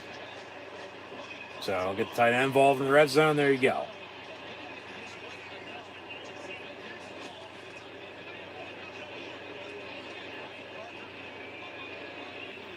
And Barker's on to kick the extra points. So Sanders Haydak, no more. Barker's also a lefty. Or 94, not 93. At least Haydak does. But extra points up and good, 14-3. With 20 seconds to play in the half.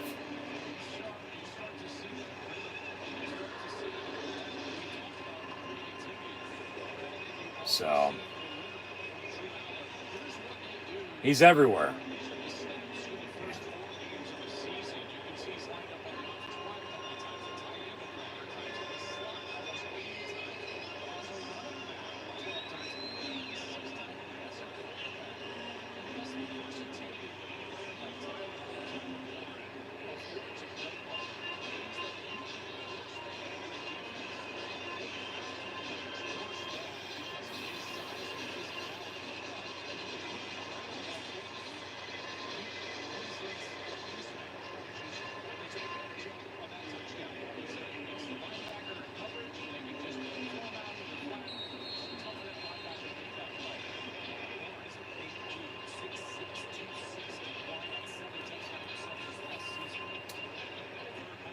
Penn State on the kickoff.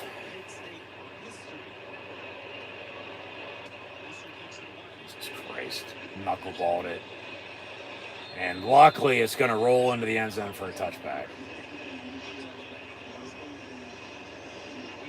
Rather than go out of bounds, and then they got a short field with even 20 seconds of the timeout's a lot with a short field, but they'll probably take a knee now, touchback. They're getting the ball back to begin the second half, UCLA is, so. Now they're going to run a play. Probably run it here out of the eye. Maybe go deep. Yeah, they'll just run it. Tackle him, oh my God. 15 yards, first down. It should have been nothing. You knew damn well they were going to run it. And UCLA just called their third and final timeout. No? Because the clock was stopped and then it started running, and we're going to halftime. Penn State leading UCLA 14-3. All right, and UCLA is getting the ball to begin the second half, as we've known.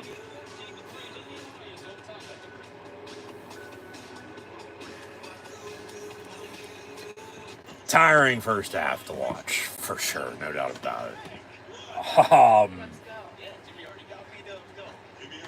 There's much more, but that's an hour and a half in. That's the gist.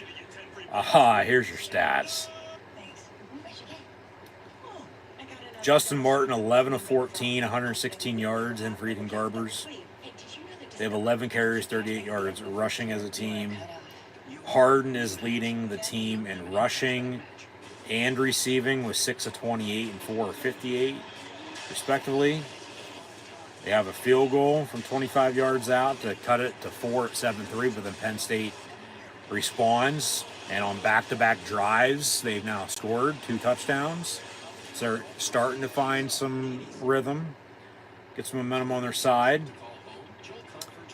Drew Aller, 10 of 14, 129 yards. The passing touchdown to Tyler Warren from 5 yards out has the quarterback sneak on the other touchdown to go up 7-0. Fat man Katron Allen, 12 of 46 rushing. No Nick Singleton today. Obviously, not playing out with an injury. There was questions this week on whether he's going to play. It seemed like, though, yesterday and even this morning, he was going to play. And then kickoff, he's nowhere to be found. Not in, and they've been running with the fat man and then 25, the true freshman, and Quentin Martin, who has the kickoff return, and then a carry and a catch, and 24/7 get the gear. PennStateClothes.com, the family clothesline. Penn State just rolled out a new logo for the university, I might add, this past week too. Looks a little too AI animated, too cartoonish, but yeah, check that out if you haven't done so already. I'll stick to the basic chipmunk logo and the old school logos, not the new shit they try to shove down our throat. But eventually, I'm sure it'll grow on me, but not right now. It's not.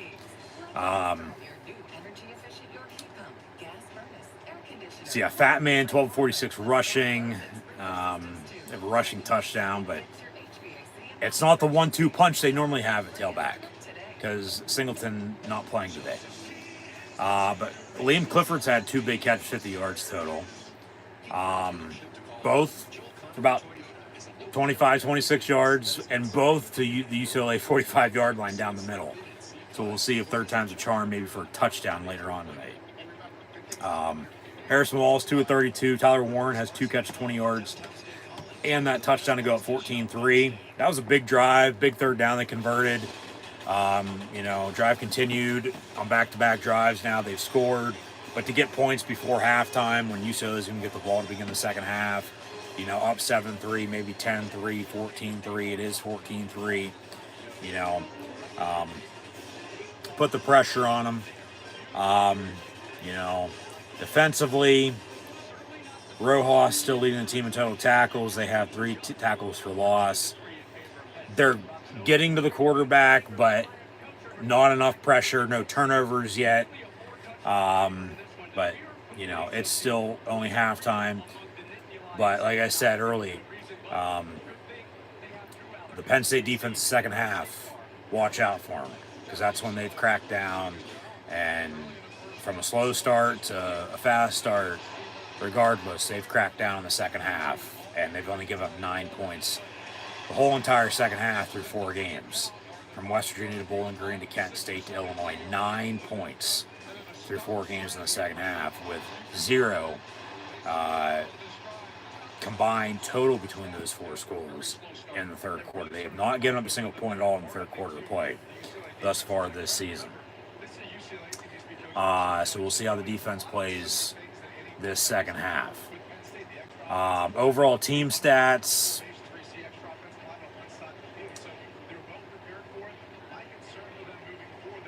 Penn State has 10 first downs compared to UCLA's 6. They're converting on third down. 6 of 8 on third down, which is no surprise. Back to the stat of UCLA being about dead last in both third down offense and defense. So they're 3 of 7 offensively on third down, UCLA is. But Penn State's 6 of 8, so they're converting. UCLA, they probably could have had a couple more points on the opening drive. They got a little too full of themselves, it looked like. Went for it one too many times. Got it the first time, not the second time. Could have had a field goal. Could be a one-score game right now, 14-6. Not 14-3. Everything else, of course, goes the way it has. Penn State with 183 total yards compared to the 134 for the Bruins, with more passing and more rushing, 129 to 116 to 54 to 38. 3 penalties for 20 yards total, 2 against UCLA. That one hold by Dawkins at center for 10 yards. They had a 3rd and 11. They got an offside call. had a 3rd and 1 then after a run, but then the hold backed them up to 3rd and 11, and then, you know, from there, they're controlling the clock by about, what, minute or so, minute and a half. 15:44 to 14:16. So 14-3 Penn State leading UCLA at halftime. But offensively for Penn State, the spark early was the block by Vega Ione, no doubt about it. They ended up scoring on a quarterback sneak. Once they got inside the red zone, they scored inside the red zone on their last drive as well on a passing play from Drew Aller, Tyler Warren. So they're getting down inside the 20 and they're scoring points. They're not stalling, having to settle for 3 or turning the ball over. That's a good thing. Obviously, yeah, you'd like the running game to be a little bit better. They normally are balanced. They normally are consistent, but it's not the 1-2 punch today. You know, it's just the fat man. It's no Singleton. Because once again with him, there are questions this week on whether he's going to play or not. Yesterday and even this morning, seemingly, yes, he was going to play. But kickoff rolled around, he hasn't been out there. Quentin Martin, true freshman, number 25 from Eastern PA, at his spot, also returning kicks, I might add. So, which also Singleton does too. So he's clearly in for him, because we thought early, okay, well, they have been running and rotating 3 running backs. And Penn State, they like to do 2 series with 1 running back and then go 2 series to the next. But it's been all Katron Allen. And then Martin's been in a little bit as well. Like I said, he has a catch, has a rush for a few yards. But his big play was the opening kickoff return for a good 25 yards or so. Aller, yeah, he's being protected pretty well. Had a quarterback draw that he tucked it and ran and got a first down. Continue to do that, obviously, if you're under pressure. But the middle of the field is there. At least to Liam Clifford it is. They still need somebody to step up wide receiver. I don't care if it's Harrison Wallace, Trey Wallace, whether it be Tyler Warren at tight end. You know, they got to run 11, 12, 13 personnel, for God's sakes. Even, 14, 15 personnel, and you're running, goal line formations with as many blockers as they've had in on a few plays. Just with the, formations of looks that are given UCLA defensively. Keeping the defense on their heels, keeping them guessing on what's coming. Even though they know what's coming, and it's, hey, good luck trying to stop it. So, but no, from Harrison Wallace to Julian Fleming, who's slowly but surely coming along. He, even as a, star recruit out of Pennsylvania, was committed to Penn State, decommitted, went to Ohio State. He really didn't do much in Columbus. Transfers back home to Penn State for this year. He's been more of a factor in the blocking game in the first month of the year, but making some catches now. Amari Evans had a drop on the sideline, but he's their deep threat. Clifford's making a couple catches down the middle of the field, like I said. Warren is Mr. Incredible. He's Mr. Do-It-All for him. Just give him the fucking ball and run the football, okay, and you'll be fine. So we'll see, offensively. They're averaging about 36 a game, through 4 games. They're at 14 right now. It's a little less than halfway. But, still got another half to be played. And then to talk about the defense once again. Penn State defensively, as they have cleaned up the penalties on both sides, only 1 for 10 yards this first half. But still got another half to be played. The refs are letting them play, but still got another half to be played. The defense, they've only given up 9 points all season so far in the second half. And that's combined total through 4 games, just not 1 game. And they haven't given up a single point all in the third quarter. So how does defense play? They build off that in the second half or not. Get a turnover as well, +4 in turnover margin. That's 1 a game. They're getting pressure, just no turnovers just yet. But I feel one coming, I do. And just like I said, with Penn State, offensively and defensively on third down, continue to convert, get stops, fill out the field. They're good at that. because UCLA is about dead last in third down offense and third down defense, but then stop the run and beat them with a pass because they're also about dead last in rushing offense and passing defense. So like I said, just do a little here and there, take what defense gives you, play with how the game's playing out. Don't do too much. Get out healthy and get to next week. That's the main thing in the second half as well. But that's where they're at right now, I think. Just,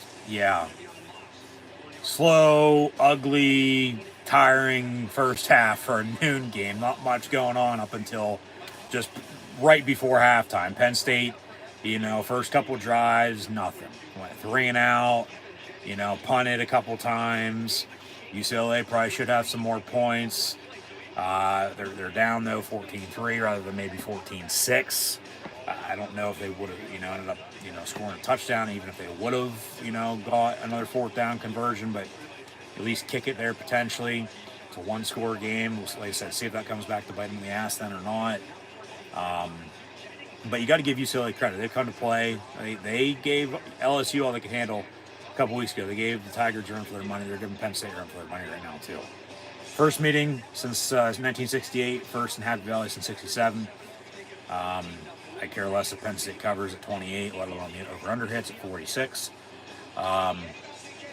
Just find a way to win. That, like I said at the start, the bare necessity today, just find a way to fucking win this game. So, looking for their 12th win all time on October the 5th. And first in quite a while. Good 5 years.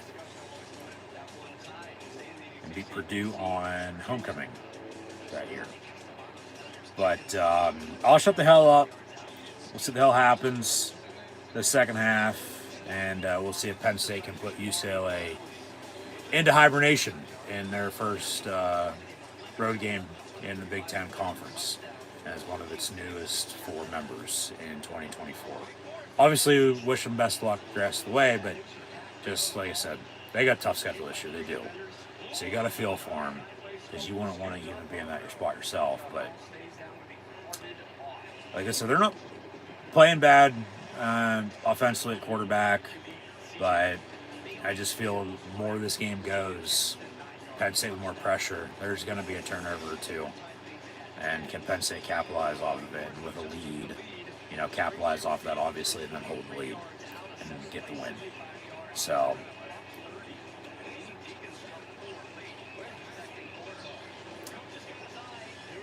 leave it at that. I mean, UCLA might need John Wooden and Kareem and Bill Walton and maybe even Jackie Robinson to come in and play for them if they actually want to win this game. But at the same time, maybe not, because they're right there. If they do something here in the early third quarter, Penn State gives up points for the first time in the third quarter this year, okay, right back in the offense's court to do something. So, just a chess match. Might be one of those back and forth second halves for all we know, but obviously it took a little while, for them to wake up, but at 14-3, you like the lead, obviously. You like the touchdown just prior to halftime, rather than a field goal, because you're only up 10-3, that's a one-score game.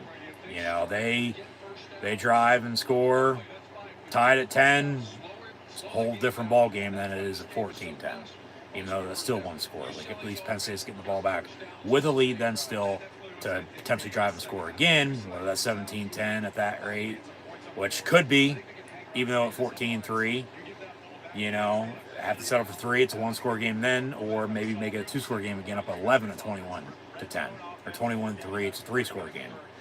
So just, we'll see what happens.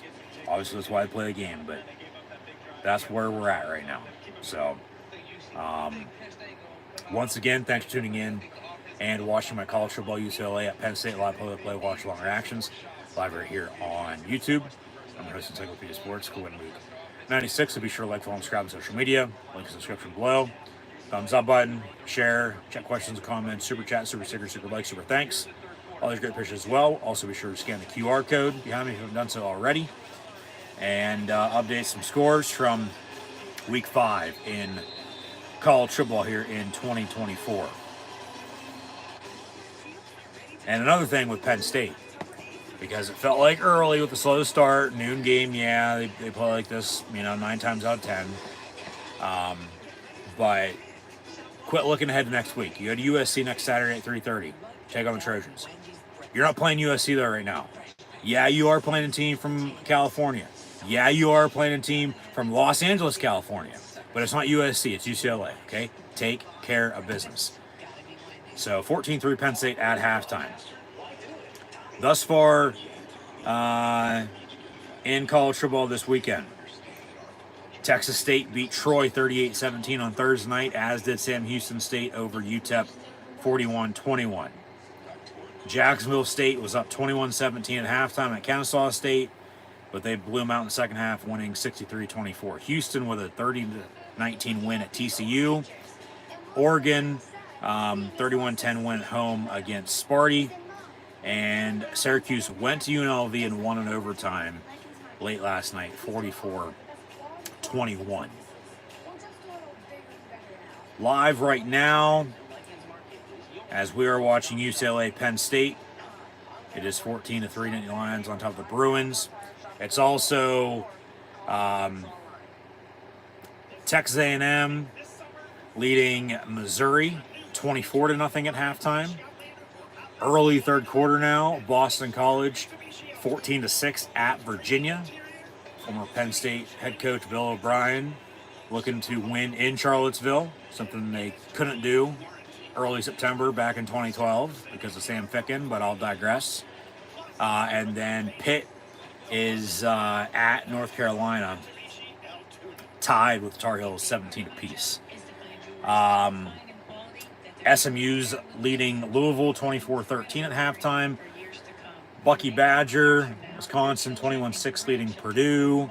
UMass 13-7 at Northern Illinois, who has not been the same since they beat Notre Dame. Wake Forest on top of NC State 17-16. Both Army and Navy are winning 21-7. Both are 4-0. And both are looking to become 5-0 in the same season for the first time since the early 1940s. You're talking World War II. You're talking Penn State and UCLA playing today for the first time since Vietnam. And shout out to our troops. Thank you for your service. Tulane 20-6 at UAB. Western Michigan at Ball State in about 10 minutes. 3:30 games. We got Iowa and Ohio State. Auburn's at Georgia behind the hedges. Ole Miss at South Carolina. Indiana at 5-0 goes to Chicago to take on the Wildcats Northwestern. Temple and UConn. Virginia Tech Stanford in the ACC, which is just mind-boggling. But we got Miami and Cal later on tonight as well. App State at Marshall. Miami, Ohio, Toledo in the MAC. Bowling Green at Akron. East Carolina and Charlotte. Good one with Rutgers and Nebraska in the Big Ten. West Virginia going to Stillwater to take on Oklahoma State. Alabama and Nashville taking on Vandy. Colorado State, Oregon State. Clemson goes to Florida State. DJU will not play against his former team. Utah State on the blue turf of Boise, taking on the Broncos. So Boise State, Old Dominion, Coastal Carolina. South Alabama, Arkansas State. Got James Madison, Louisiana Monroe. Louisiana Lafayette at Southern Miss. The Vols and the Hogs. Tennessee at Arkansas. In Walmart's backyard, Michigan, Washington in a national championship game rematch. But obviously, neither team is the same from last season, especially last January. Penn State plays at USC next Saturday. The Trojans are in the Twin Cities taking on the Golden Gophers later on tonight. So USC and Minnesota, 7:30 this Eastern. Baylor, Iowa State, Nevada, San Jose State, UCF at Florida. Got Duke and Georgia Tech Kansas, Arizona State, Hawaii, San Diego State, and then Miami at Cal, and Texas Tech at Arizona. So from Pac-12 After Dark, it's now either Big 10 or Big 12 After Dark. And then we'll also preview next week momentarily. Going to be week 7 already, mid-October. But in the meantime, Penn State on kickoff to begin the second half because they received to begin the game. They're up 14-3 here at halftime. And we'll see what UCLA does, but Penn State defense in the second half. Are they going to crack or continue to crack down in the second half and make stops like they have all season?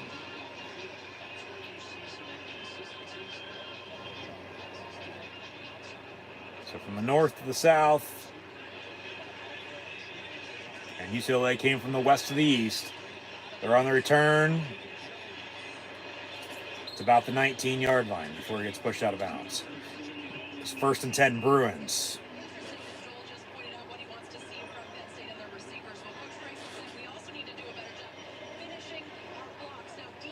Yeah, they do. I mean, they clean up penalties, but they got to continue to tackle. There's still too many missed tackles.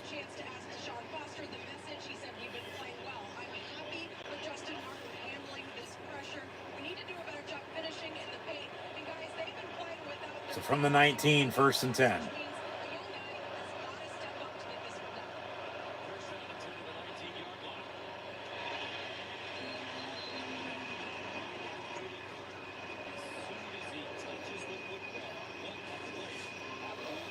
No gain on the play. Yeah, exactly. There's the stat for you. Second half defense for Penn State. They don't give up much.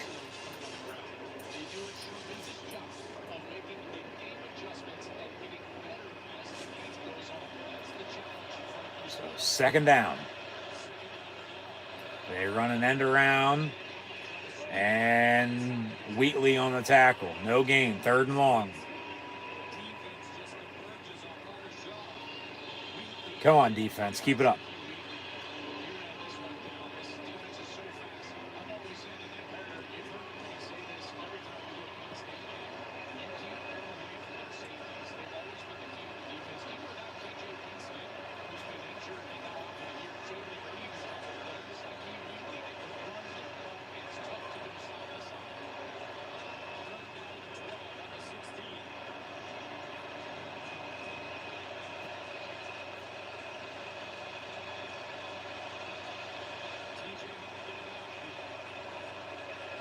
Pressure, and down he goes. Fumble. Oh, he recovered at the 3-yard line.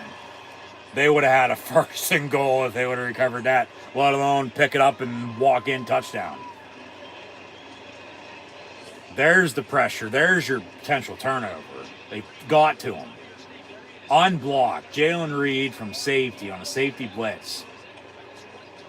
And then Zane Durant's going to get credited with the tackle. As UCLA recovered. So they'll punt. Penn State can get the ball to begin the second half with very good starting field position because the punter is lined up on the back end of the end zone. And from midfield on the return, Caden Saunders. Still nothing in the return game.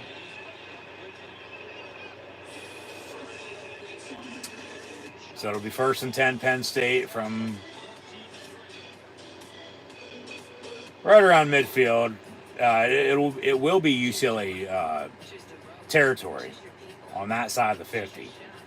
1st and 10 when they come back up 14-3 Nittany Lions. So take a shot. Why not? Run the ball though. Work some clock for the second half. Just get out healthy.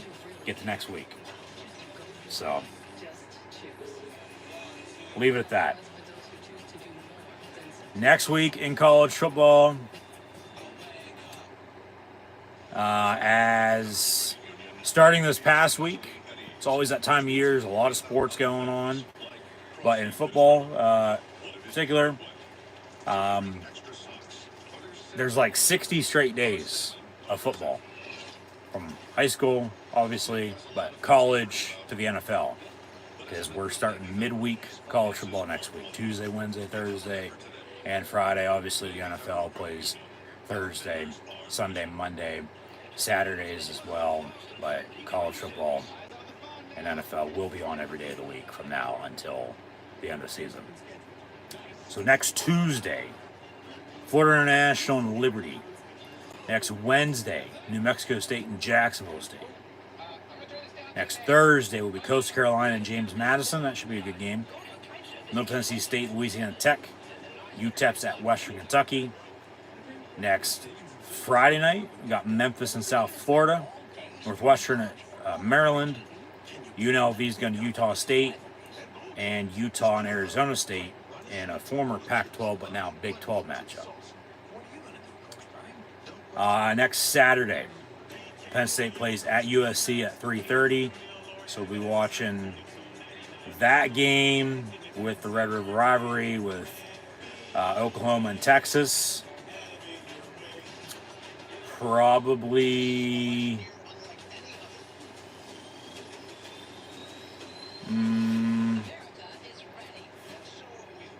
Arizona, BYU. Cal's coming to Pitt. Stanford, Notre Dame, Louisville, Virginia. There's a lot of good college football next week. There is.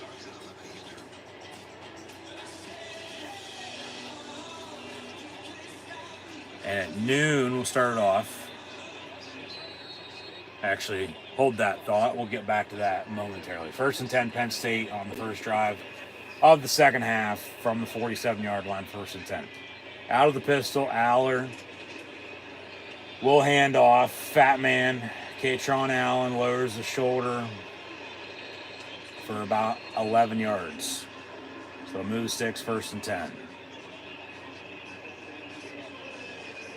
Go hurry up. Keep running it. Maybe take a shot, like I said. Get them on their heels.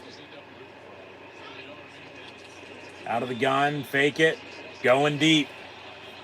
And it's going to be picked off in the end zone. Jesus Christ.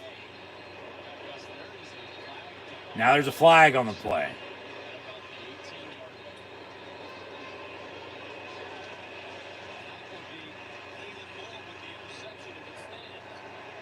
We're going to have a hold on UCLA. First down, Penn State. No interception. Drive continues. There you go. All right. Yeah, that's clearly a penalty. He clearly held him. And then the other DB that came across was the one who picked him off. Yeah.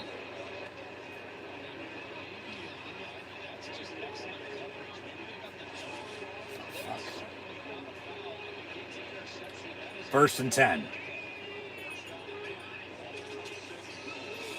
Handoff. Katron Allen to the 20. You'll take the penalty, obviously. You'll get back to the run game here as they do.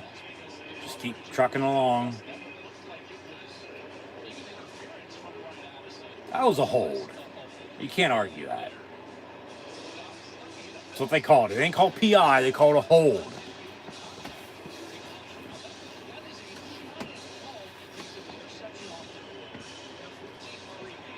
They're just trying to keep this game close. Normally the refs are trying to do that, but the announcers are trying to do that. But what's new? They never liked Penn State anyway. Shuffle pass, Warren down to the 11. Is it going to be down at the 10 or down at the 11? Because it's going to determine if they got 4 or 8 shots to punch it in.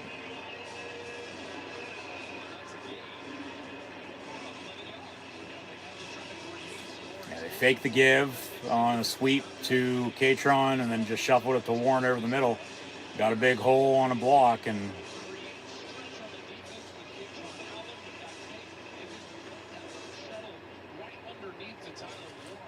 first and 10 at the 11. So they got 8 shots to punch this in. Now it's going to be 2nd and about 13 from the 14. We got 7 shots to punch it in now. Why go that way? There's nobody on the other fucking side.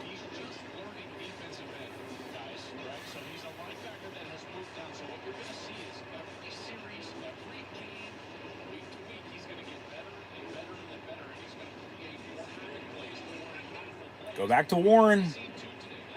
Martin comes in. And they'll get set. Handoff, though, to the fat man and nowhere to go. So they're going to have 3rd and 14 from the 15. So they get the penalty, but now they're going backwards. So they'll probably have to settle for 3, honestly.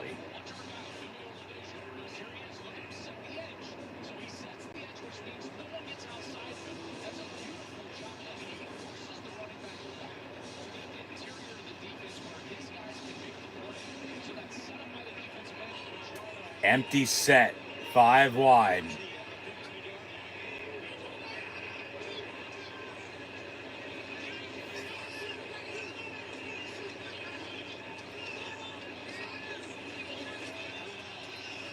And Aller dumps it off. Martin stiff arms down at the 8, but going to be short, obviously. It'll be 4th down.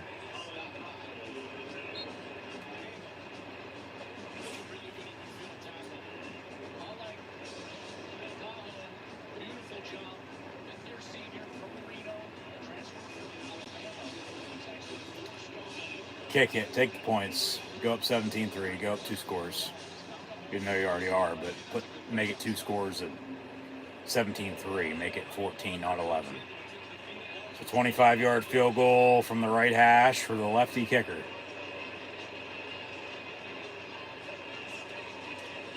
Kicks up and good. So 17-3. All right, they get points out of that. I'll take it. I'll take it for sure. 8:36 to play in the 3rd. So we'll see how defense plays them. Go back to it. Next Saturday, though, as I was about to say, at noon, we'll have South Carolina at Alabama, Missouri, and UMass. Who the hell fucking scheduled that game? I mean, seriously. Missouri at UMass, not fucking UMass at Missouri. Unless that's a typo. When Missouri already hosted Boston College, you would have thought they'd been going to BC, not fucking UMass. That's like Penn State going to UMass. No. No way. They'll go to Boston College. They ain't going to fucking UMass. UMass will come here. As they have a couple of times and, you know, into the future again. But that's just odd. Non-conference game mid-October. What the hell? Clemson, Wake Forest. Washington will go to Iowa. So talk about UCLA coming to Penn State for a noon kick. 9 a.m. local on the West Coast. Washington's going to go to Iowa. And it'll be 11 o'clock local kick in Iowa City. So technically an 8 a.m. local kick out west. Next Saturday at noon for the Huskies and Hawkeyes. Wisconsin at Rutgers. Georgia Tech, North Carolina. Ball State, Kent State, who still hasn't won. Toledo, Buffalo. UAB, Army. Miami, Ohio, Eastern Michigan. Got Texas and Oklahoma in the Red River Rivalry. Now in the SEC, obviously. Penn State at USC next Saturday at 3:30, so be sure to tune in back live right here on YouTube for those live play watch-along reactions as well. Stanford, Notre Dame, Louisville, Virginia, Purdue, Illinois. Cal will be at Pitt, Cincinnati at UCF. San Diego State, Wyoming, Old Dominion, Georgia State. Akron's going to go to Western Michigan, Northern Illinois, Bowling Green. Arizona and Provo taking on BYU. Ohio, Central Michigan, Mississippi State, Georgia. San Jose State, Colorado State, Southern Miss, Louisiana Monroe. Florida, Tennessee is always an interesting game. Washington State, Fresno State. Arkansas State, Texas State. North Texas and FAU. UTSA and Rice.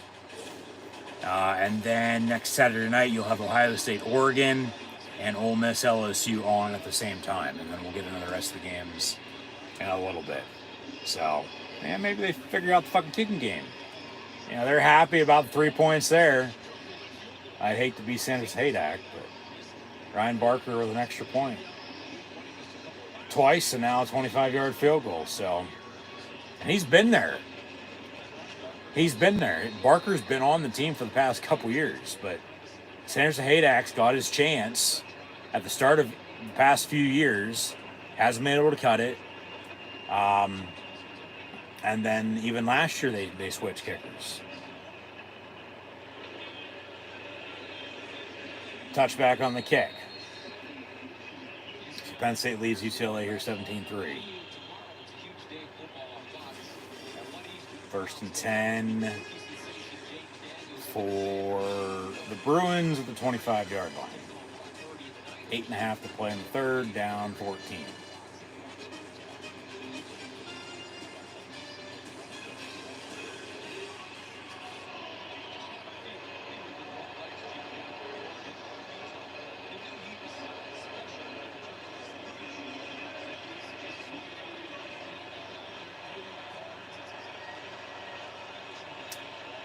So 1st and 10 here from 25, play clock at 3, 2, 1. Delay a game. They'll let it slide, though. Pass caught. And Elsden and somebody else on the tackle. Couldn't see.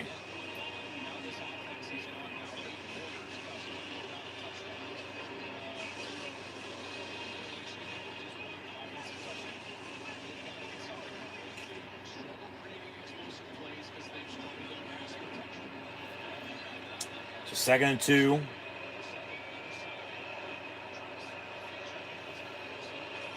They'll run it and tackle for loss. Got a penalty from the secondary. See what that is. Probably a hold. Yep, it's going to be a hold. Holding on UCLA. I decline it.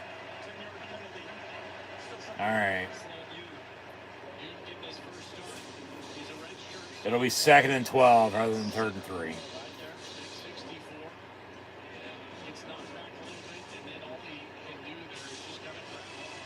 Yeah, he was being held, yet he still made the tackle. So 2nd and 12.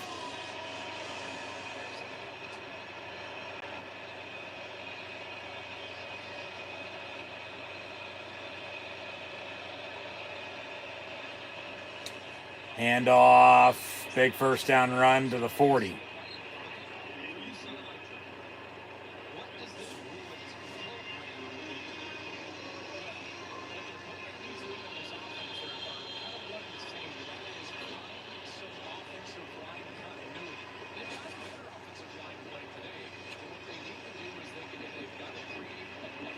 So 1st and 10 here.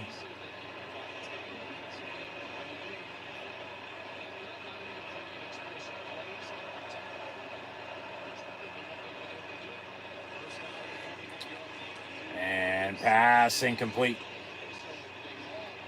2nd and 10.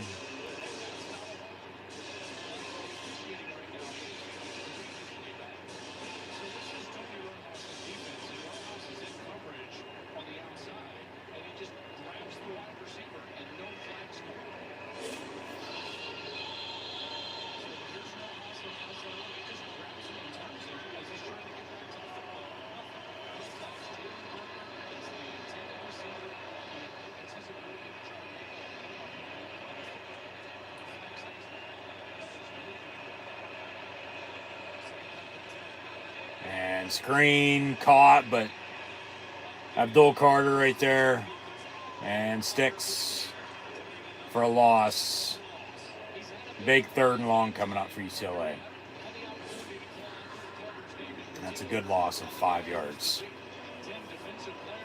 Just read the screen and wait for the pass to be caught and then go after and tackle him. Get off the block and go, yeah. 3rd and 17 officially, they say. Come on, defense.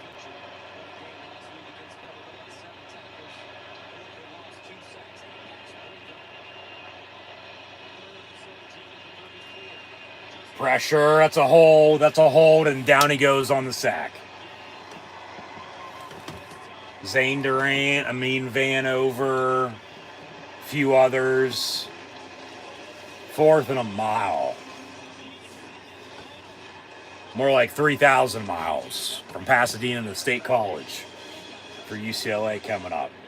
Yeah, Zane Durant, Vanover, Jalen Reed was there as well. Yeah.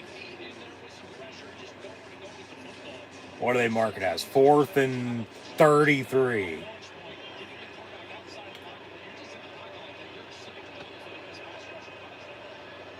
UCLA on the punt.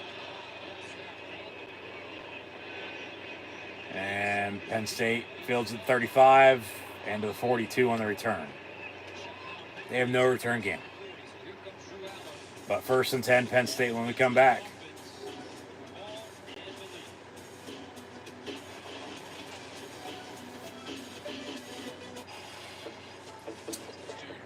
Left off for next week, as mentioned, Ohio State, Oregon, Ole Miss, LSU as well. Those 2 games, along with the 2 that are at 3:30, with Red River Rivalry and Penn State, USC, those are the 4 big games all next Saturday. You'll have Oregon State, Nevada, App State, and Louisiana, Vandy, Kentucky, West Virginia will wear their Cole uniforms, hosting Iowa State, Syracuse, NC State, Air Force at New Mexico, and then you got Marshall and Georgia Southern. UCLA will host Minnesota next Saturday night, and then both Kansas State and Boise State going to be on the road. Yeah. Late next Saturday night, so maybe some upsets there. Kansas State at Colorado and Boise State at Hawaii from the islands. So that's college football now next week. NFL this week, week 5 already. We had an overtime game on Thursday night. The Falcons came back and somehow beat the Bucs 36-30 in overtime. We got a London game tomorrow morning at 9:30. Jets Vikings. Tomorrow at 1 will be Panthers Bears, Ravens Bengals in the AFC North. Dolphins in Foxborough taking on the Pats. Browns and the surprising Redskins football team, Washington Commanders. Colts Jags. Bills will be in Houston taking on the Texans. Raiders Broncos. Cardinals Niners. Packers Rams, along with Giants Seahawks. Sunday Night Football. Be sure to tune back in live here on YouTube tomorrow night for that game. That'll be Cowboys Steelers. And then Monday Night Football, Saints Chiefs, with 4 teams on byes this week. Those being the Lions, Titans, Eagles, and Chargers. So now, as we near the end of the 3rd quarter, Penn State getting the ball back up 17-3. Drew Aller going to lead the offense, hopefully on their scoring drive. Because they've scored on 3 straight drives now, 2 touchdowns and a field goal. And fat man, Katron Allen. And he gets 10 yards with ease, 1st down. Flag on the play, might be coming back though. God damn, another hold. Shoot themselves in the foot with penalties. Personal foul, face mask on the defense. 15 yards, automatic 1st down. Yep, all right. That's a 25-yard play. Okay. So Penn Stater lost a helmet. Normally you lose a helmet, you got to come out, but because of the penalty, he gets to stay in. As they're getting Luke Reynolds in at tight end with Dinkins now behind Warren. Yeah, Vegayon Oos, 71, lost his helmet. Well, they can't block him, so they just want to rip his helmet off now and face mask him up. First and 10, Dinkins in motion, speak of the devil. With Warren in motion, speak of the devil as well, also in motion. Handoff out of the pistol, Aller to 13, Katron Allen for about 2, maybe 3 yards. He's going to have over 100 yards rushing by the end of the game. See, there's Singleton. He's on the sideline. He's dressed. He's in, uniform. He's not in street clothes. But he's obviously just not playing today.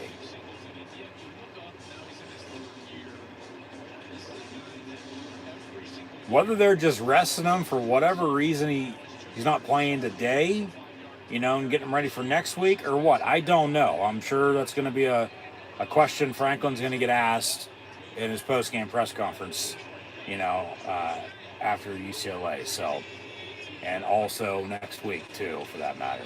Aller looking to throw. Come back, far side. Wallace lowers the shoulder inside the 21st down Penn State. There you go. Keep it up.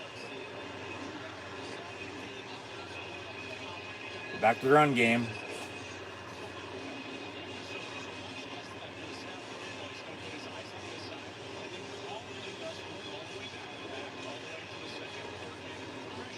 Yeah, a couple guys like open on that play. Yeah.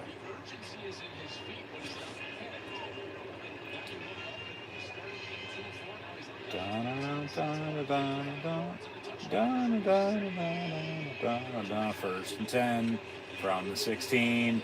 Aller going to keep it. Pass complete. Julian Fleming going to reach across the goal line. They say touchdown, maybe down to 1. Just short.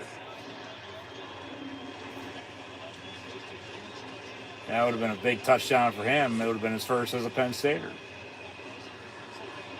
He can just wait to get his first Penn State touchdown when they take on his old team, Ohio State, in about a month. Yeah, he's short. Run it. Get up there and sneak it again.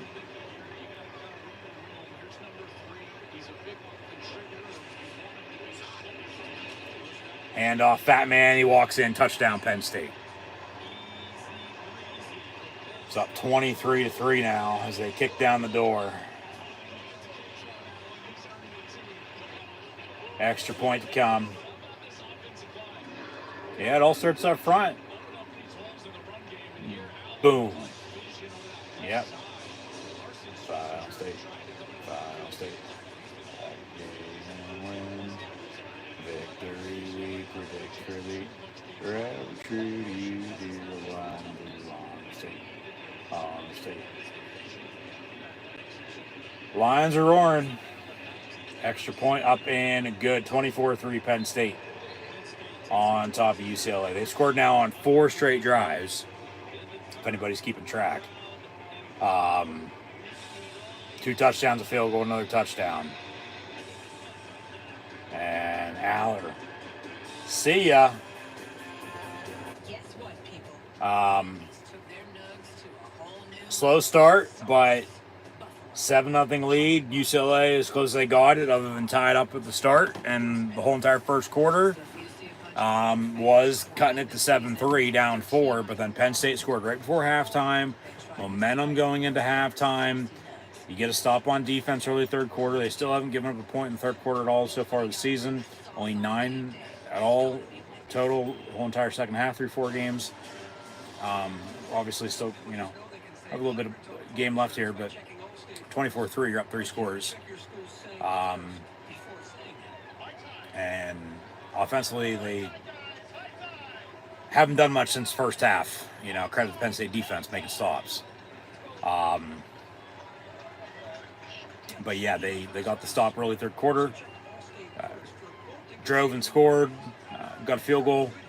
And then got the ball back and just drove and scored again and, extended the lead. So 24-3 here.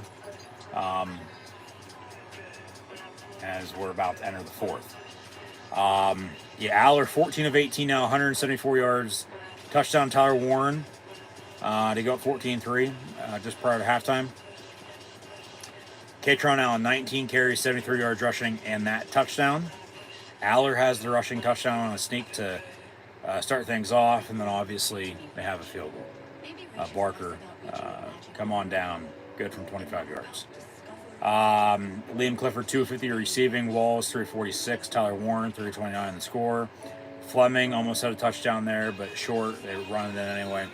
2 of 27 receiving for him. Quentin Martin, 2 of 13. Dinkins as a catcher, 6 yards. Omari Evans quietly with 1 for 3. Defense with 2 sacks and 7 tackles for loss. Pressure. It's going to lead to a turnover here before too long. So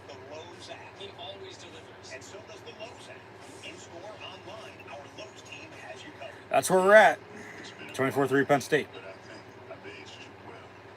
Some might say perfect. Who's ready to show who the cheese is? Official sponsor of the college football playoff.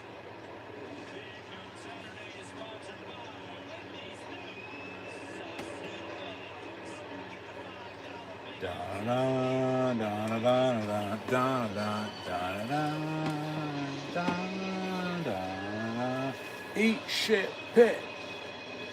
And speaking of Pitt, the Panthers, not the Steelers. Here we go, Steelers tomorrow night. As they are playing Sweet Caroline, it is, with a lead, third quarter. Yeah, keep the crowd in it. Pitt's up at Carolina 23-17. Boston College was leading Virginia. A&M still up on Mizzou, but Tigers did score. So 24-3 here at Penn State. Touchback on the kick.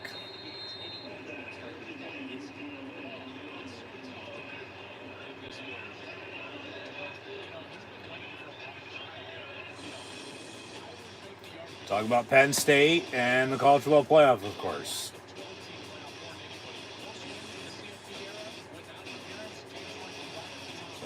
We'll see at the end of the season if they're going to be in or not. Still got to take care of business in the meantime.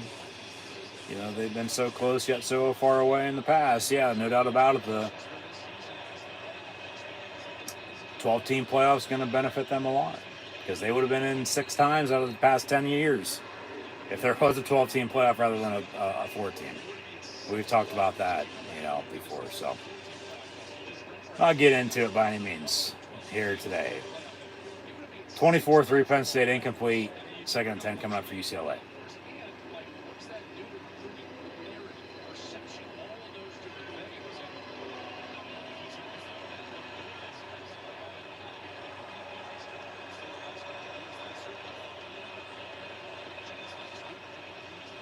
And pass complete, but out of bounds with Smith-Vilbert on the coverage.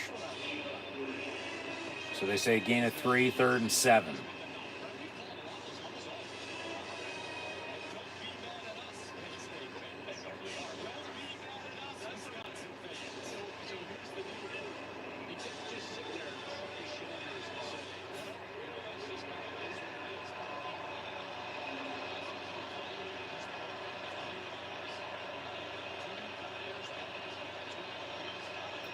Maybe a false start. More pressure. They get to him, but he gets rid of it. It's going to be caught. Kimber on the coverage. They'll give him a yard, but it's going to be 4th down. So they'll punt.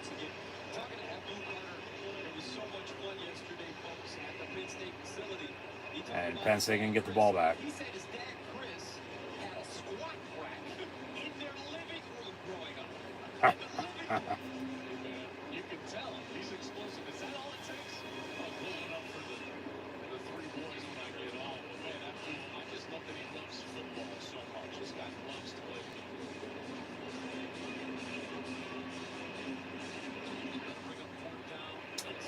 So UCLA on the punt. Low snap. Oh, they could have got to him, but they weren't rushing anybody. And Penn State on the return. Yeah, nothing. Some trash talk.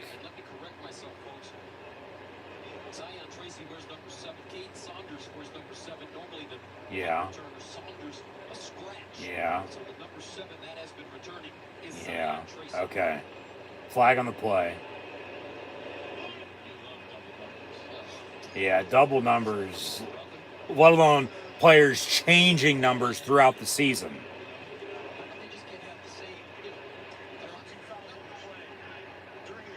during the kick, got a hold on the return on Penn State. That's declined. And then another hold on Penn State, so they'll take the one further back. 10 yards from the other on first down. So we'll see where they spot it at. But Well, that was the best part of the story, right, Gus? That squat rack. they're watching film on the sideline with the iPads they can now.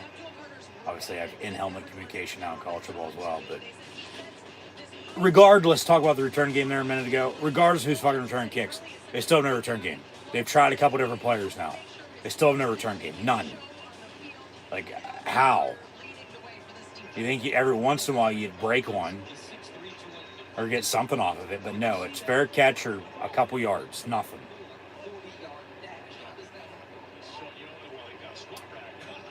So 1st and 10, Penn State from the 12. Out of the pistol, minute 22 to play in the third. Just run the ball, you're up 24-3. Fat man for 3. Big Ten football, UCLA, 3 yards in a cloud of dust. Get used to it.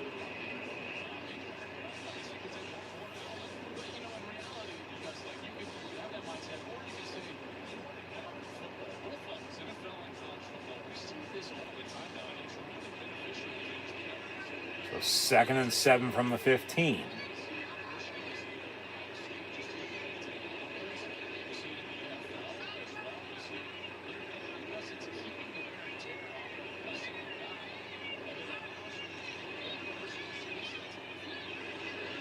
Oh, he had Clifford down the middle again. He don't want to thread the needle, though. Dump off on a yard to Fat Man. So 3rd down coming up. And, yeah, there's the duo with Allen and Singleton.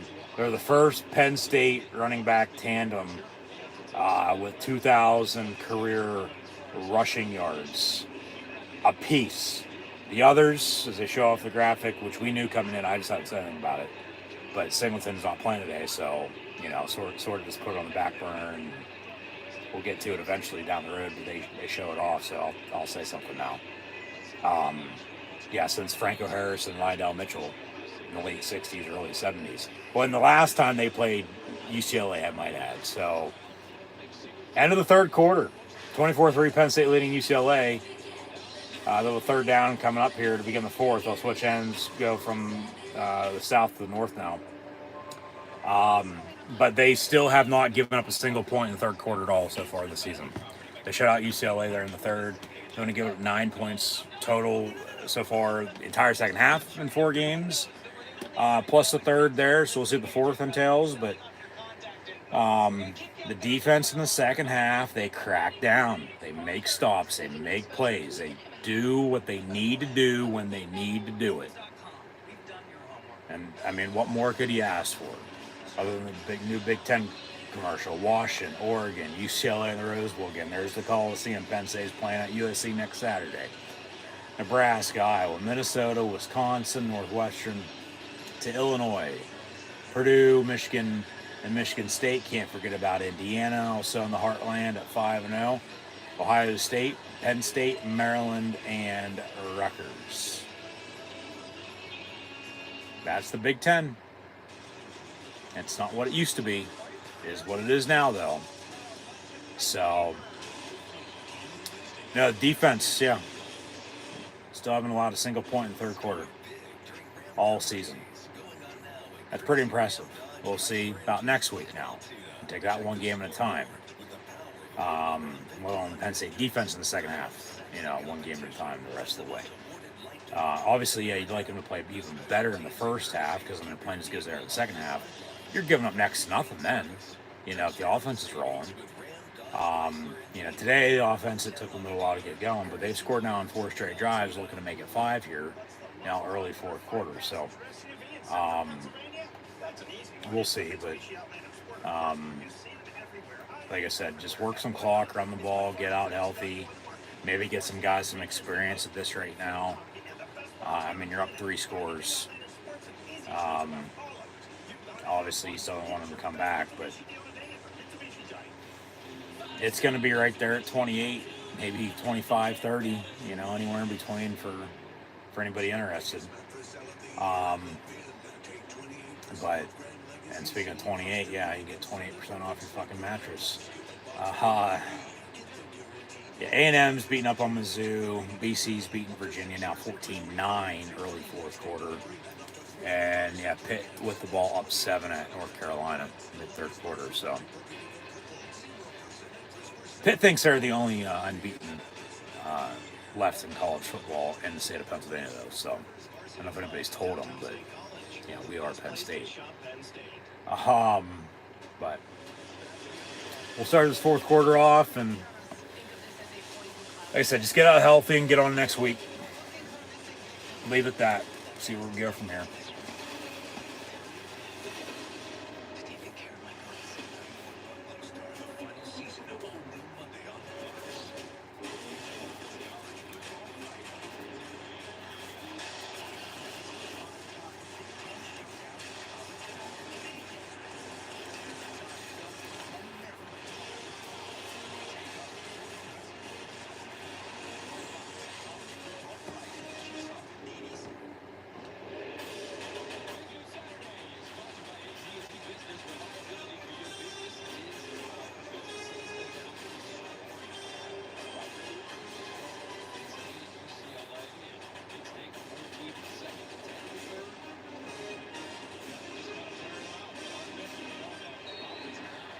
Yeah.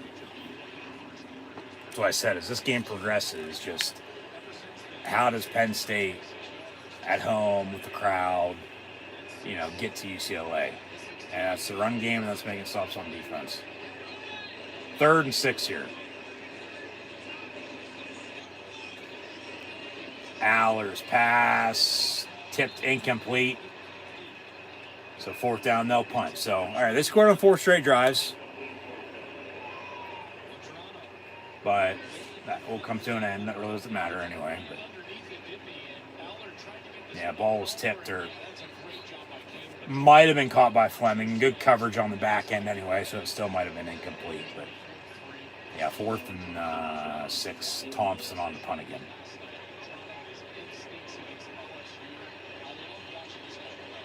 And they blocked it. But somehow he got it up and away. Fair caught at the 45.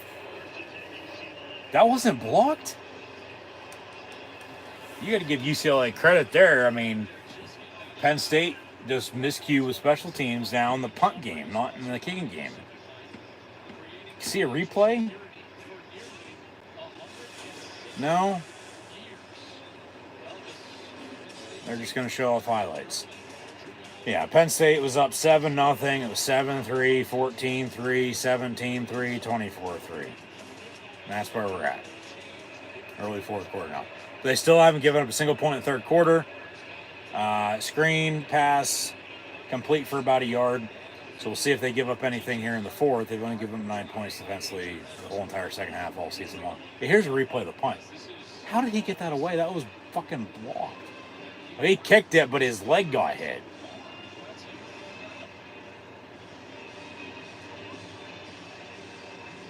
Well, how's that not running in or roughing the punter? How's that not a fucking penalty? And it was what, 3rd and 6? So, I mean, it still probably wouldn't have been enough for first down anyway. More pressure, pass complete, first down. It would have just depended.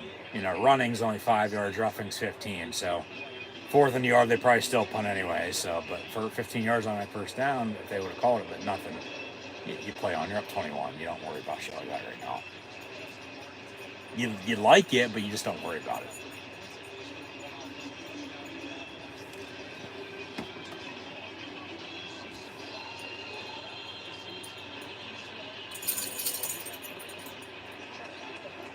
So 1st and 10, Bruins. Ball 41, yeah. Handoff on a draw. And A.J. Harris on the tackle from behind.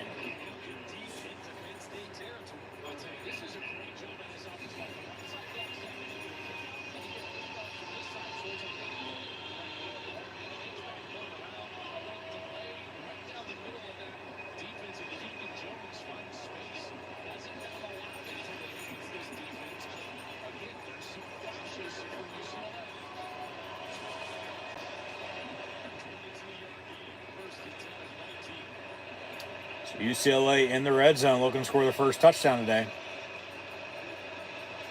Running end around near side. Elsden and DeJuan Lane and Beeman, I do believe, 51. Or was that 91? Ellie's on the tackle. One of the two. Oh, it's Penn State's defense is what they're known for in the run game. I mean, Penn State's linebacker you, for God's sakes. Which is not the past couple years, it's all time. Second and 7 from the 16. Handoff on another draw. Durant, Wheatley, Lane on the tackle.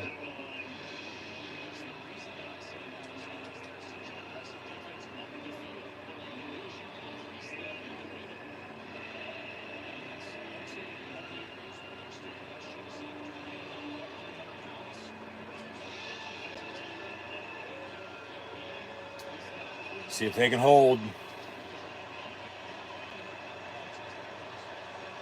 Force the kick. Because then you're giving up 12 points in the fourth quarter. Or just the second half. Really the fourth quarter. Pass incomplete. Boom. Big hit. But yeah, incomplete. But no. Yeah, force the kick here. You're giving up 12 points. Whole entire second half. All season long. You know. Really the whole entire fourth quarter because they've been giving up single point in the third. Fourth still part of the second half though. But you know, just do the math. That's not many in the second half. Penn State's giving up. They're going to go for it. I mean, rightfully so. They're down 21. Why the fuck would they kick it? But now UCLA is going to call timeout.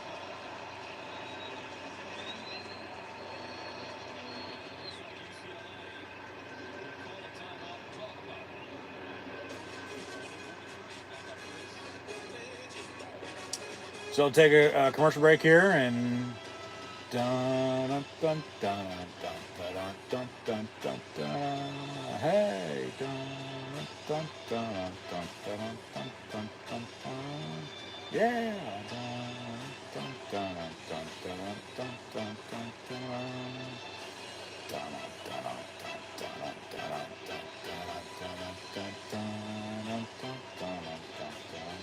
dun dun dun. So we get back to the action. A&M's up on Mizzou. Virginia now leading Boston College by 3, 17-14. And North Carolina trying to come back against Pitt. It's a good day to start something new. A couple of these teams, UCLA is one of them. We've already talked about it earlier this season. I haven't said anything today yet, but even though Sean Foster's in his first year, yeah, I think it might be one and done. Mac Brown might be either retiring or getting fired.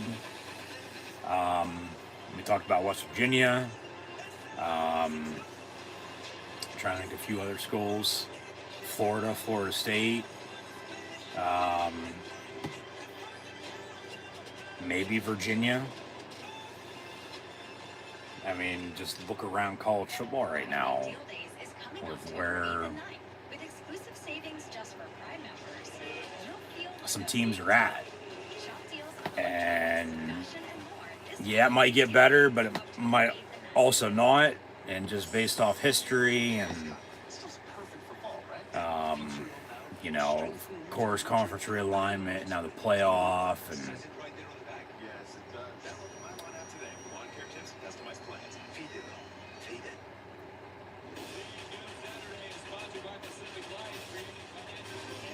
like I would have said Pitt at the start of the year, but here they come, you know. Narduzzi's got them undefeated again.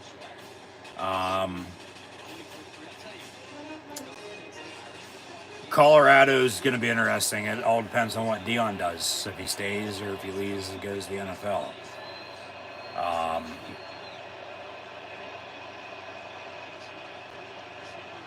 Yeah, West Virginia is mentioned. 4th and 3 for UCLA. Them as well is mentioned as well.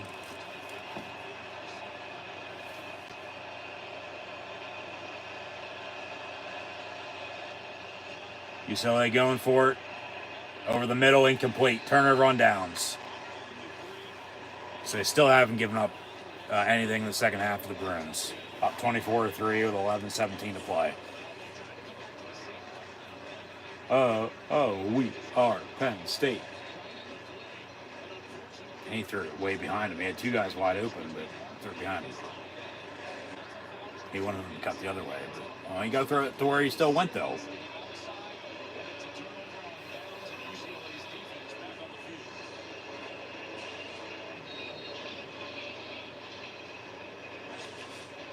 So 1st and 10, Penn State from the 12-yard line again. Up 24-3, 11:17 to play. Got 3 timeouts, but run the ball, work clock, get out healthy again.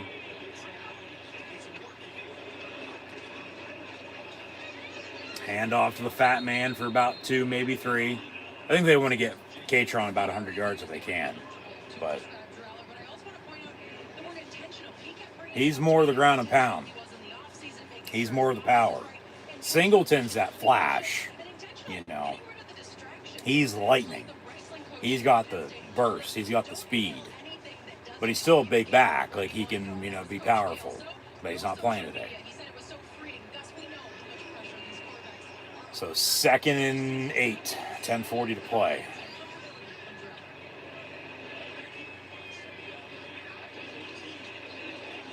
Aller slant. Incomplete. Intended for Quentin Martin, I believe. 25. Yeah. So 3rd down. 3rd and 8.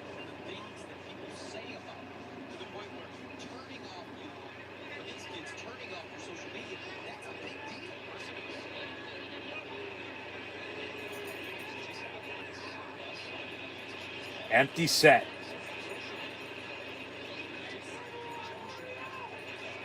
Got 6 seconds. Gotta go. I'll get the snap off. Aller gonna chuck it deep. And has Clifford. He's got him at the 40, 35, stiff arm. And he's down. Flag on the play. Of course. God damn. Don't tell him he's coming back. You get a big play to Clifford down the middle of the field again. That's the 3rd time. And they're saying it's against UCLA. Let's keep going. Illegal substitution on UCLA. Penalties declined. 1st down. Go, hurry up. Let's go. Keep it going. So Clifford, 3 catches and almost 100 receiving today. He's really come on, like I said earlier. So I need somebody to step up wide receiver. There you go. So 1st and 10, Penn State.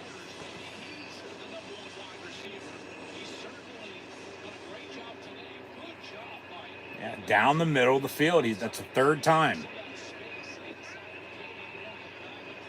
To the 29 they go. Oos in motion. Fake the give. More protection for Aller. Over there. Where's the flag? Come on. Intended for Warren. No hold or DPI. Come on. Just hold him the whole fucking way over the middle. But pass incomplete, intended for him. 2nd and 10.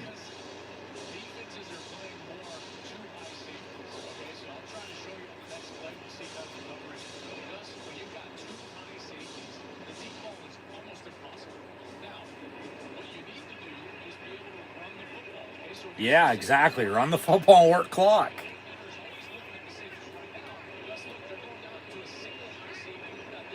You're going to have one-on-one. They run a shuffle pass. And about 5 yards up the middle. So 3rd down.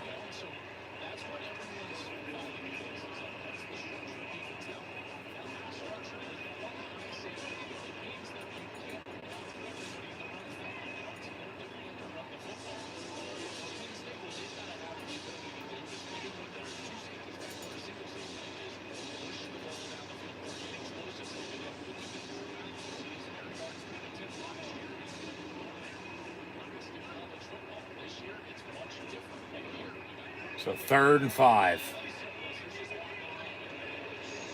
Clifford in motion. Buell at quarterback. Wanted to run the option, but he only gets a yard. Jesus Christ. Why do you get fucking special on third down? Just keep it simple. Run that fucking trick play on first or second down. Don't be getting... No, not on third down like that. Now you're just going to settle for 3.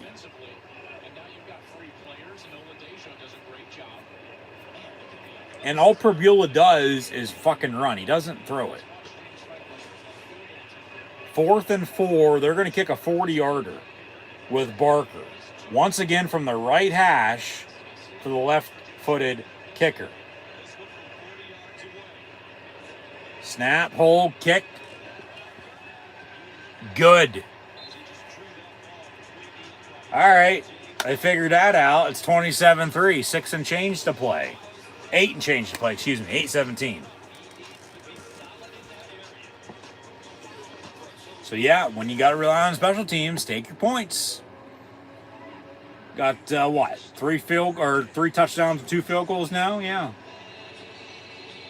And they honestly probably should have scored 27 last Saturday night against Illinois.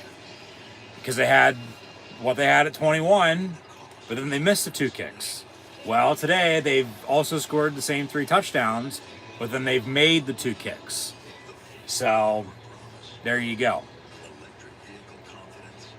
27-3, Penn State. Touchdown A&M, touchdown Virginia.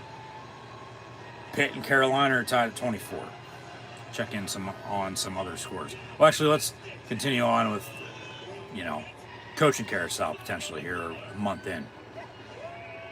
Left off with everybody I've already mentioned. TCU potentially. Baylor potentially. Lance Leipold could leave Kansas after a bad year here. Kirk Cignetti could get a bigger job than Indiana after, a good year if he'd won it.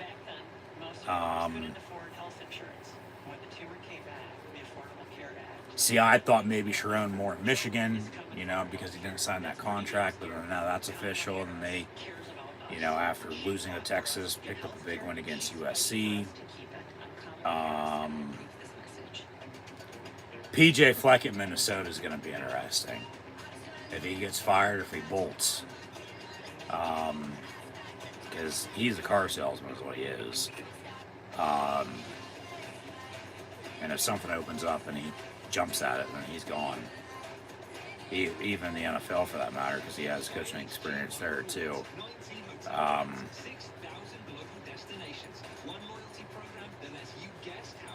Liberty's playing well, so Jamie Chadwell maybe get a promotion.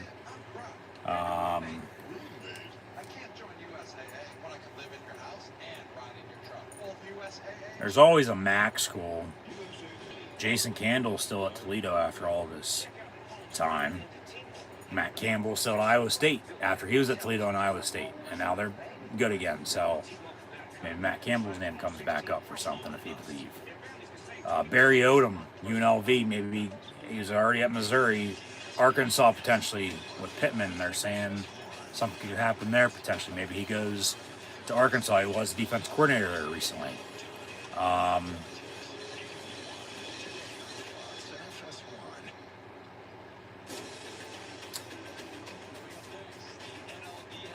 Drinkowitz at Mizzou could leave.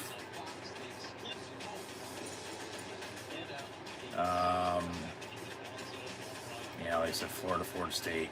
Mark Stoops at Kentucky. He almost left for A&M. Almost left for Florida, Stayed put, we'll see.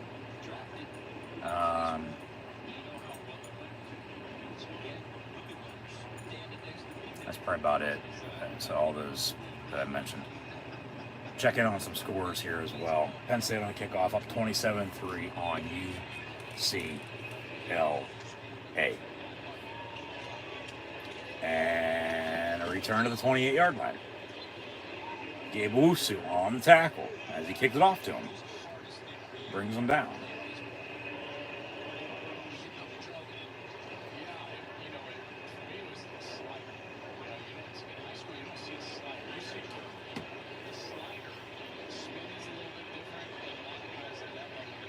So 27-3 Penn State on top of UCLA. Yeah, Texas A&M 41-7, leading Mizzou.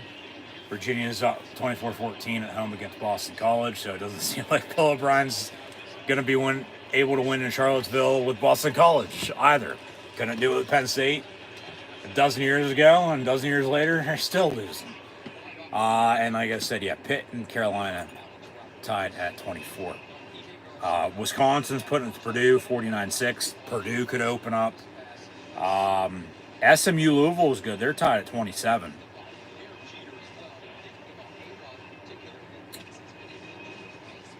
And then the 3:30 games are about to kick off. So 2nd and 5 here for UCLA.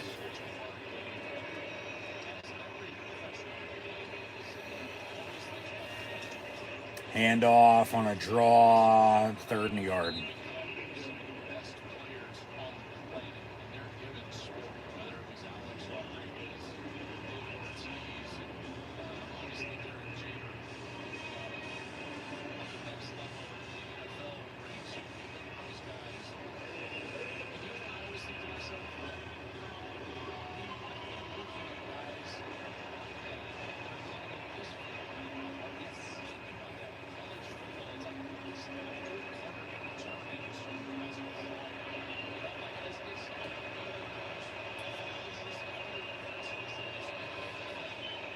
Quarterback draw, 1st down to the 44.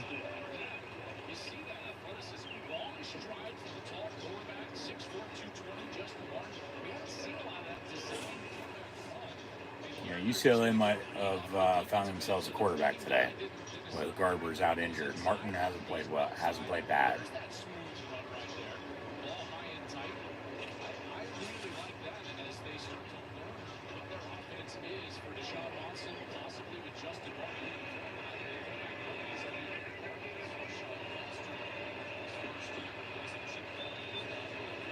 Pump fake over the middle, it's caught.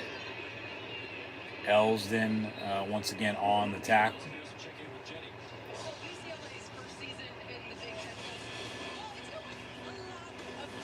Yeah, they went to Hawaii, went back home, went to LSU, went back home. Now coming to Penn State, going back home. They got to go to Rutgers, yeah, come back home. Go to Nebraska, come back home. Go to Washington, come back home. 22,000 miles for UCLA this year to travel. Jesus Christ. I mean, that's 2 non-conference games with Hawaii and LSU. And then that's up to Washington. Yeah, you would have had them in the Pac-12 anyway. But you got to come to Penn State, you got to come to Rutgers, and you got to go to Nebraska.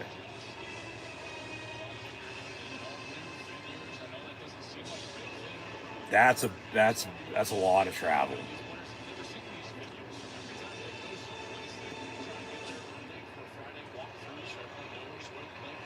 Yep.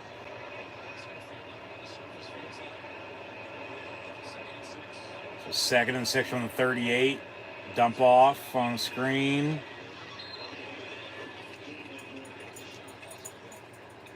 Under 5 to play, they give him a 1st down.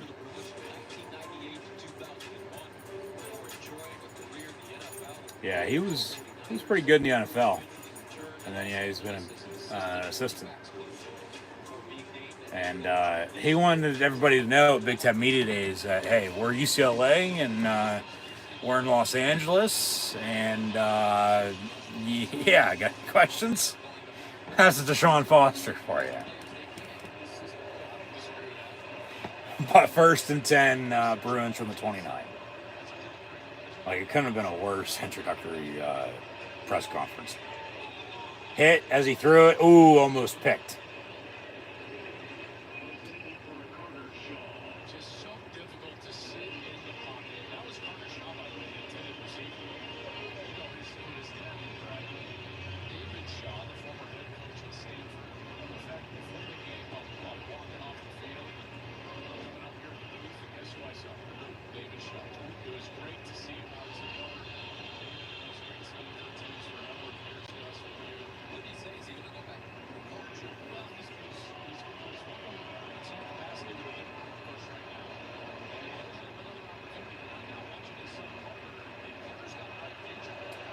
So 2nd and 10 after the incompletion.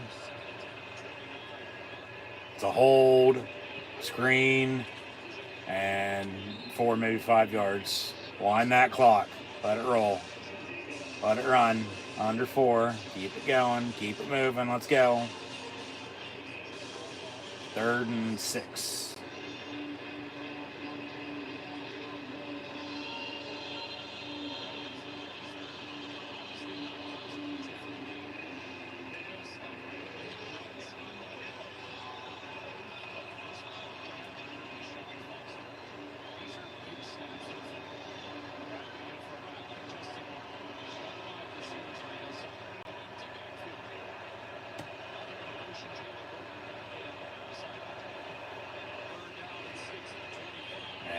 Quarterback keeper, I don't know. Maybe enough for a first down.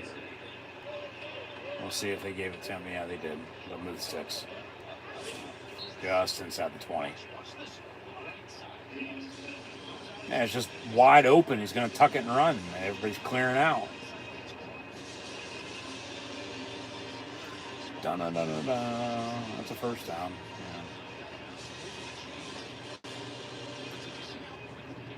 Now under 3 to play. 1st and 10 UCLA. And now we got a whistle. And more than one way. Not a siren, but a whistle. We have a timeout. They're going to commercial, so there's a timeout somewhere. 2:57 to play. Penn State up 27-3. We'll update some final stats and scores here momentarily. Give a recap, but as always, thanks for tuning in and watching. Then they wake up. And you have the stream every night? Yeah, every night. You see. Only pay for what you need. Under liberal borders are Kamala Harris. Illegal aliens are pouring into our country, including murderers, rapists, and even terrorists. Instead of paying for their crimes and receiving justice, Kamala will give criminal illegal aliens taxpayer-funded transgender surgeries. Surgery for prisoners. For prisoners, every transgender inmate would have access. Crazy liberal Kamala's for they, them. President Trump is for you. Make America Great Again is responsible for the content of this advertising. In the U.S., we see millions of cyber threats each year. That rate is increasing as more and more businesses move to cloud. So, question, cyber threats. We must expand as well. We need to rethink Next level moments need the Next Level Network. What you doing, buddy? and ensure we have The only what's network up? with built-in security controls. AT&T Business. At Burger King, we flame grill our burgers What are you doing? because that's how it should be done. Hot, juicy, smoky, flame grilled, and made your way. Come experience the flame grill difference with 2 opportunities for just $5. Here at Once Upon a Farm, we chose the Capital One Venture X business card. With no preset spending limit, our purchasing power adapts to meet our business needs. And unlimited double miles means we earn more too. what's in your wallet.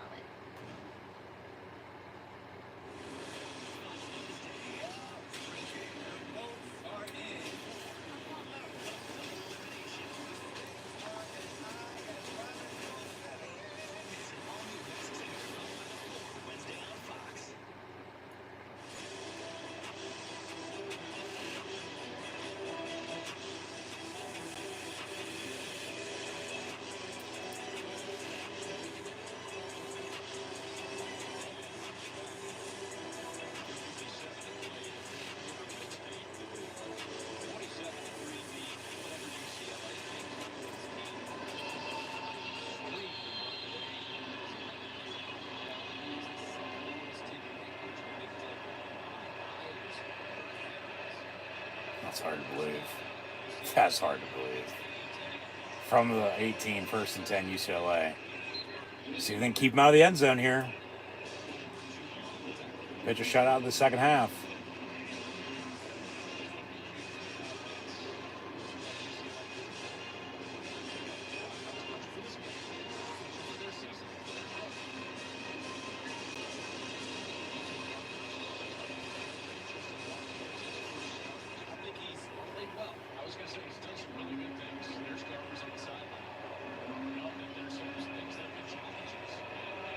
from the 15, 2nd and 7.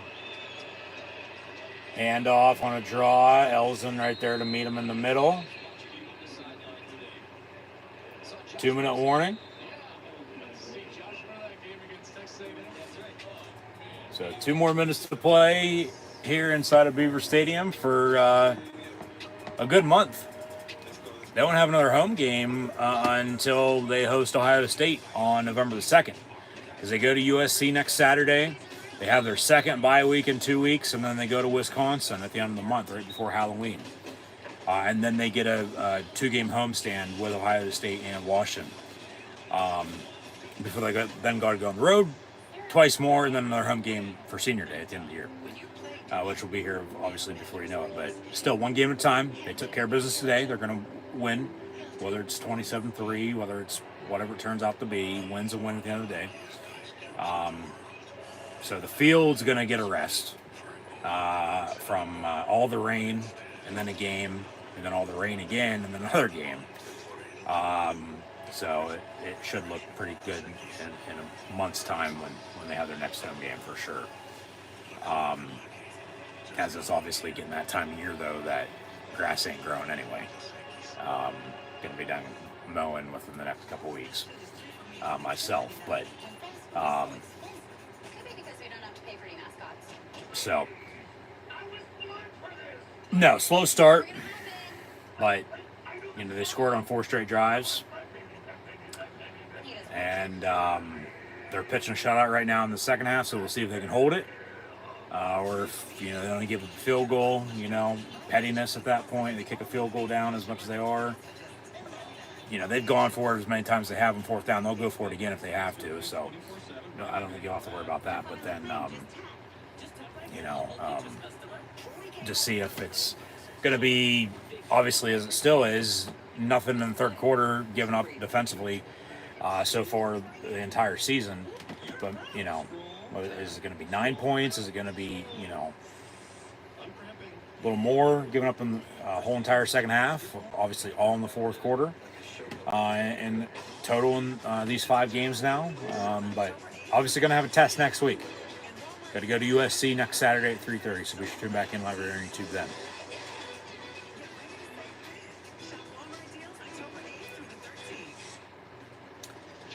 This is a long 2-minute timeout, 2-minute warning with this commercial break.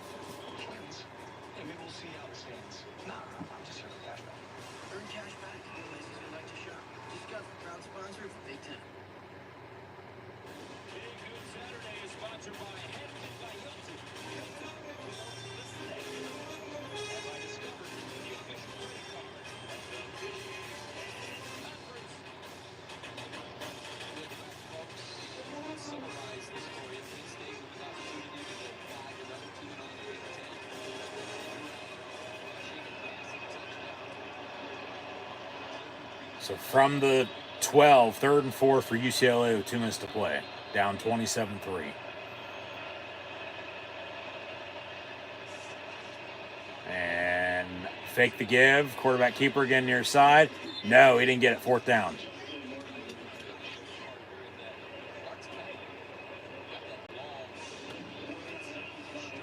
So I assume they're going to go for it and kick a field goal and be petty. Yeah, they've gone for it a couple times already on 4th down. So.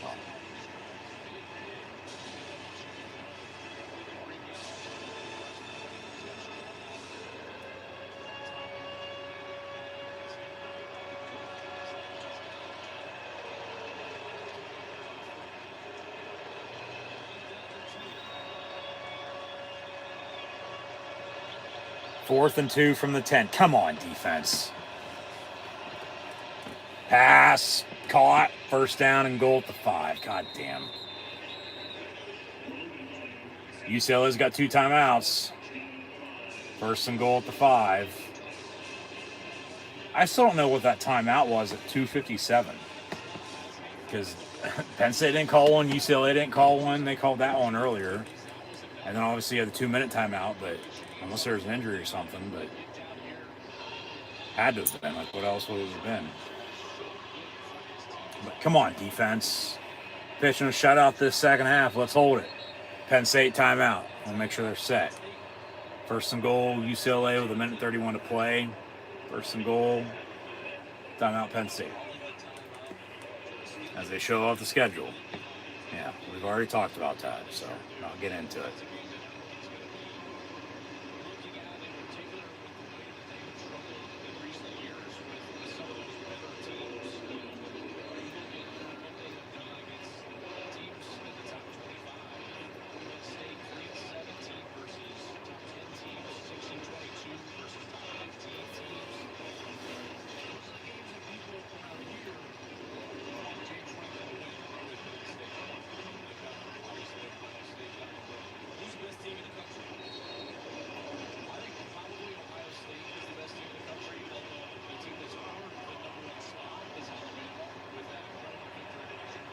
So first and goal, once again, UCLA from the 5. They'll run it. No. About a yard. Second and goal from the 4. Both teams with 2 timeouts. But Penn State's going to be in no hurry to stop the clock, obviously. We'll see if UCLA can punch it in or Penn State's going to stuff them. Come on, defense.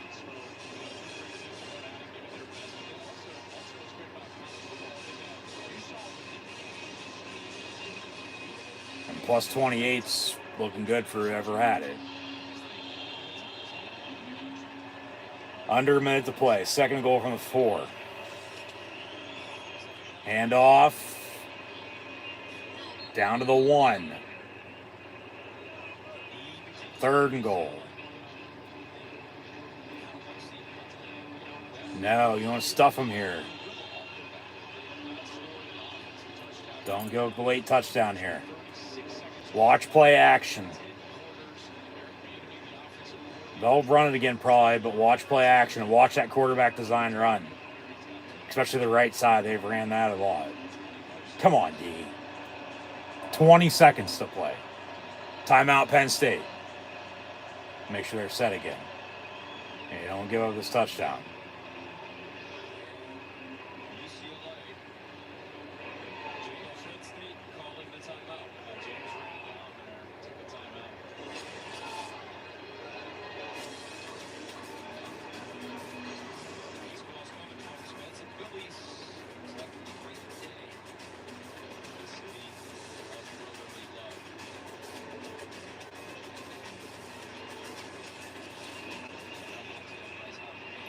So third and goal from the 1.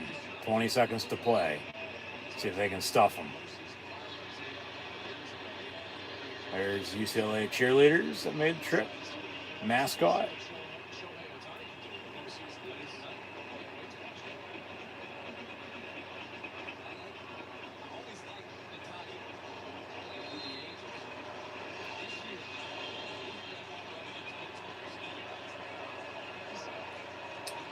Third and goal for UCLA from the 1. Come on, D. Pass. God damn. Touchdown, Bruins. With 16 seconds to go. I get it's 27-3, 27-9 now, but they were pitching a shutout that whole entire second half. And he got behind the safety. And that's a touchdown. Yeah. 1, 2. Yeah, it's a touchdown. Drug it as well. God damn. All right, whatever. Win still wins at the end of the day. Just, oh, it was close. Now they're going to go for 2. And if they get it, Jesus Christ, that's UCLA's first offensive touchdown, almost 150 minutes of game time.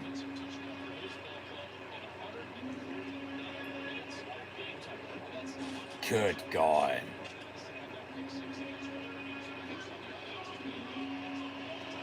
Now they're going to go for 2, try to make it 27-11, which I believe was the final score of Alabama beating Penn State in 2011. They get the 2-point try. So now it's going to be that odd score of 27-11. Yeah, let me look that up. Penn State's going to win by this score, but they lost by this score back in 11 to roll Tide.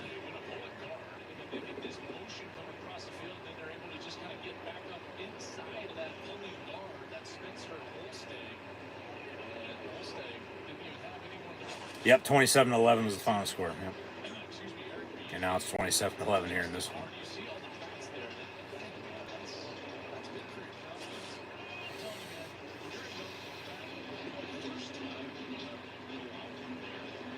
But other than just giving up a late touchdown, which obviously you're not going to want to have happen anytime, but especially, if it's a closer game than what it was.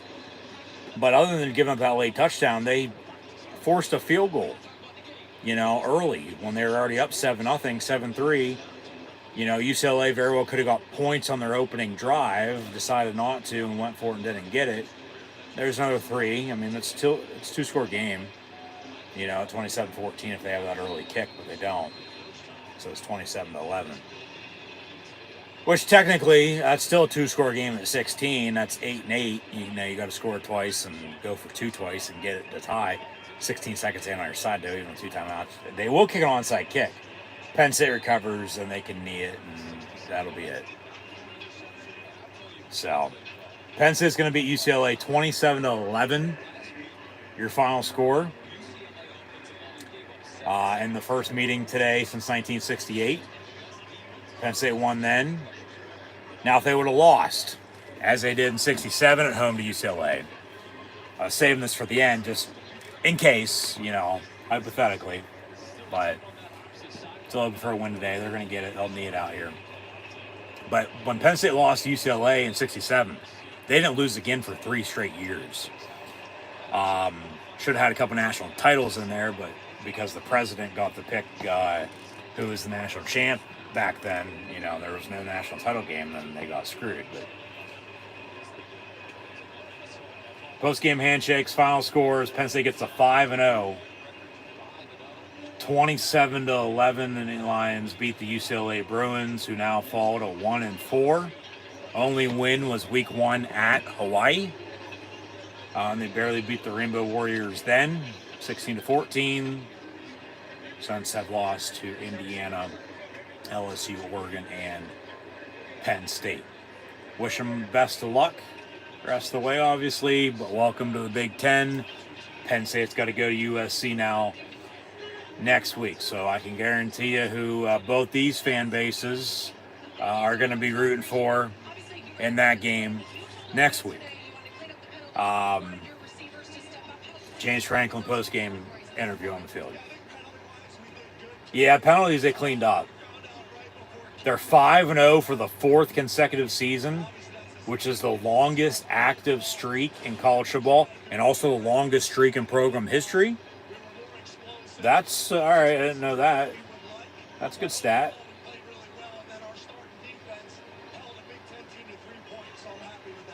Three points. Not a touchdown. They're not counting it. 11 points, So they've given up 20 points total in the second half all season long. And all of that's been in the fourth quarter just because, they haven't given up anything at all in the third quarter so far this season. So Penn State defensively in the second half, as they win 27-11 today against UCLA. 0 points in the third quarter from West Virginia to Bowling Green to Kent State to Illinois to UCLA. And then 20 points total in the fourth quarter through those games. So do the math. That's 4 points a fucking game in the fourth quarter they're giving up. Entire second half, I might add, because they're still giving up nothing in the third. So, pretty impressive, the way the defense is playing in the second half. That's an even better stat. They're 5-0 for the 4th consecutive year. 24, 23, 22, 21. We know how 21 went. They started fucking, the way they did, and then they shit the bed down the stretch. And then, 22 and 23 were very similar. 10-win seasons, couple losses, the same teams, New Year's Six bowl appearances, 1 win, 1 loss in those bowl games, and now they're 5-0 again this year. So, what's to come? That's the big question. Back to, the basics, back to square one there. But yeah, they're 5-0 for the 4th consecutive year. They go to USC now next Saturday. at 3:30. Excuse me. So be sure to tune in live right here on YouTube for those live play watch along reactions as well 1 week from now. But they're 5-0 for the fourth consecutive season, which is also the longest in program history, which is hard to believe. They've never started 5-0 4 consecutive years. So that's 20 wins in, August to September to early October, mid-October, depending on how the dates, run.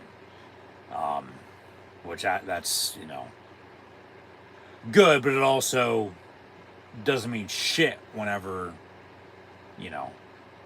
just based on, like I just said, how the past few years are gone after you started 5-0.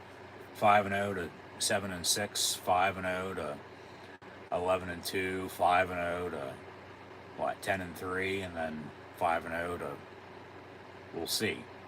Hey, that rhymes, I think, too, by the way, but because it ain't how you start, it's how you finish. And today they started slow, typical Penn State noon game at home, sluggish. Took them a while to wake up, get their head out of their ass, and play football. Wasn't a 1-2 punch at running back because Singleton didn't play, even though he was dressed. There were questions this week leading up to the game on whether he was going to play or not, for whatever reason. And then even yesterday and today, it seemed like he was going to play, and then he doesn't. So it's just the fat man, Katron Allen, at running back. Get that out of the way. But they were still able to run the football with him. Aller made some plays. They had the deep ball down the middle to Liam Clifford 3 times for about 100 yards. Aller had a quarterback sneak on a touchdown to go up 7-0.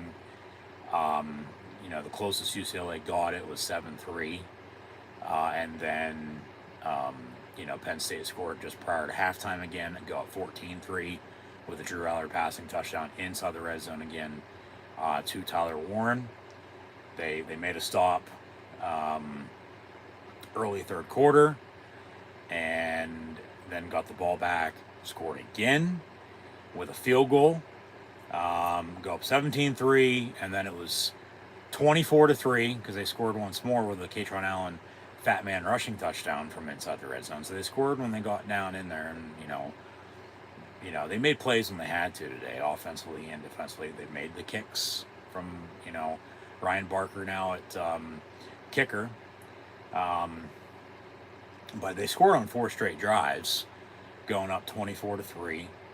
Had a 25-yard field goal, had a 40-yard field goal to then go up 27-3. And then UCLA had a late touchdown, went for 2 and got it at 27-11, your final score. Which, like I just mentioned, Penn State's lost by that score before. I know that for a fact. It was Alabama in 2011. Knew it, but then I wanted to double check and look it up, which I did, and that's accurate. That has been fact checked, and that is true.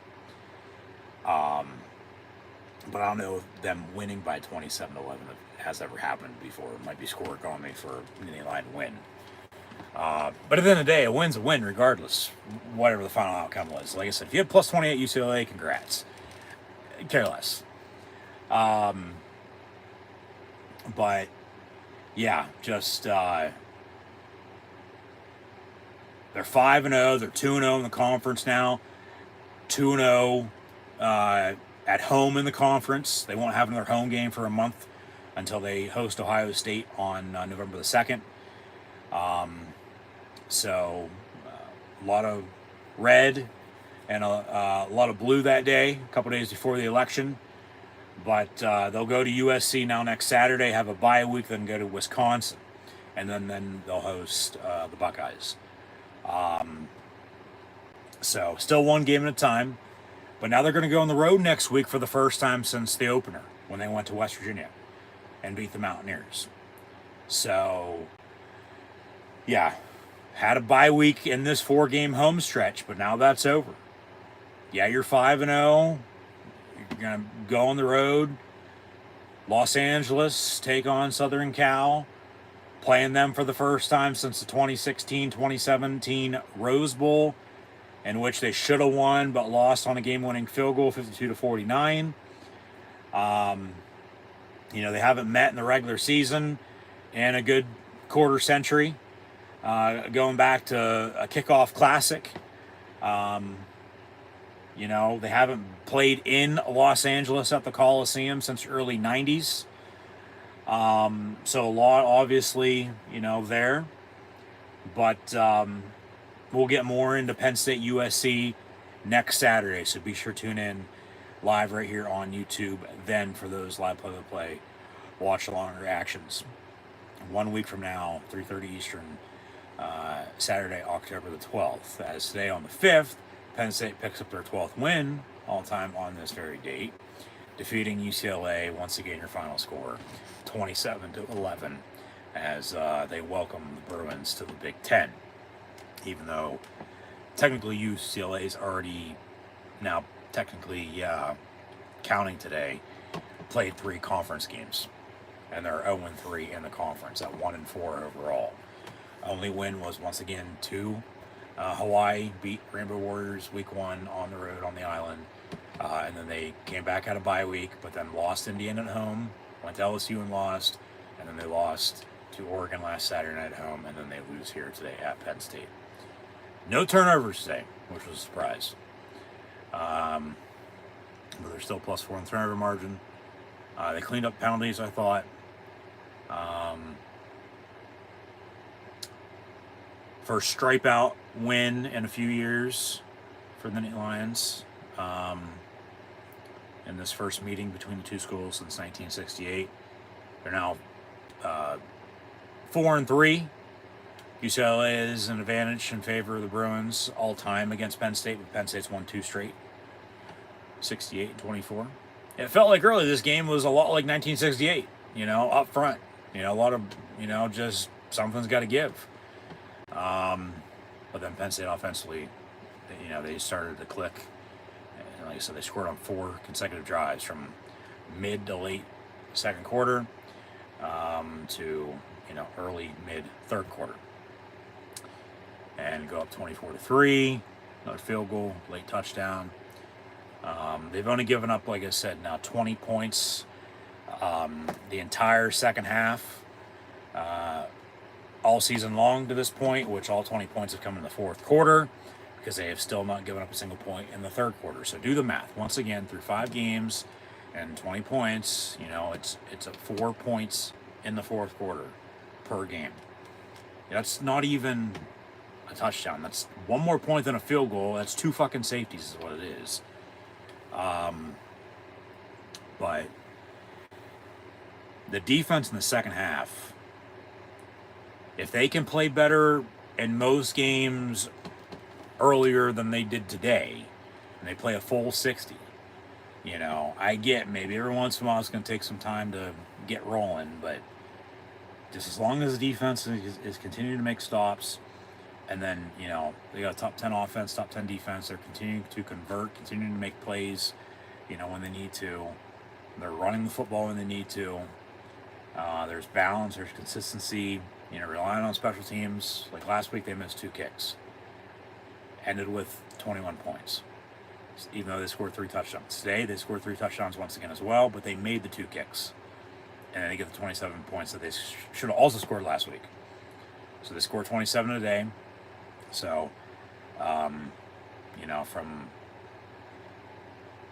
the 30 plus they've scored the first few weeks, it's back-to-back 20 plus point games in conference play. So just as long as you have 1 more point than your opponent, that's all that matters. Just win. And they do just that. So they're 12-5-1 all time now on October the 5th. We'll pull up some stats.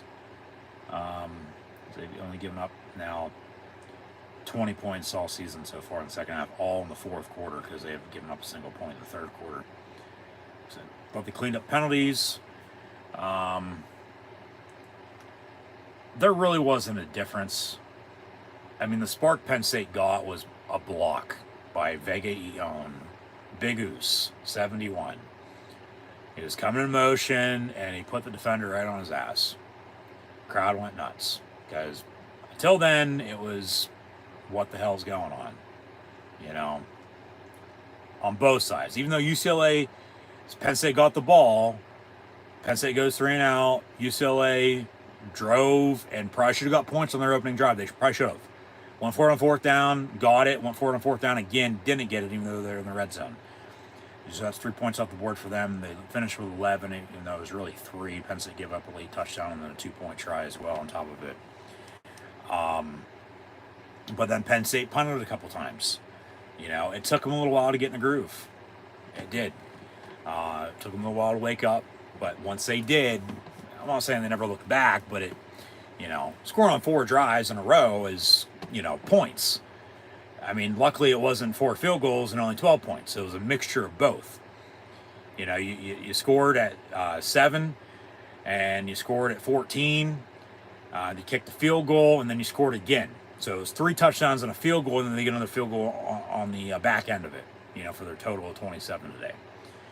So at 27-11, your final score, and they'll send UCLA, the Bruins, back to Pasadena,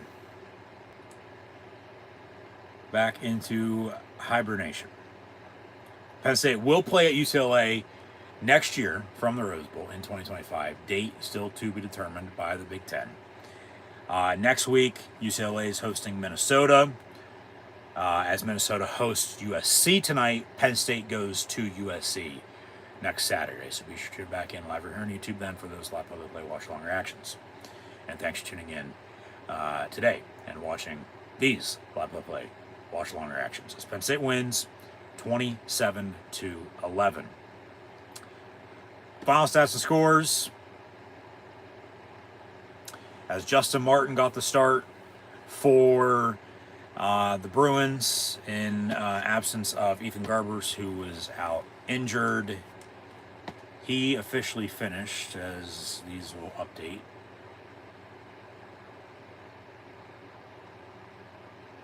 There we go. Justin Martin was 22 of 30, a $167 and a touchdown.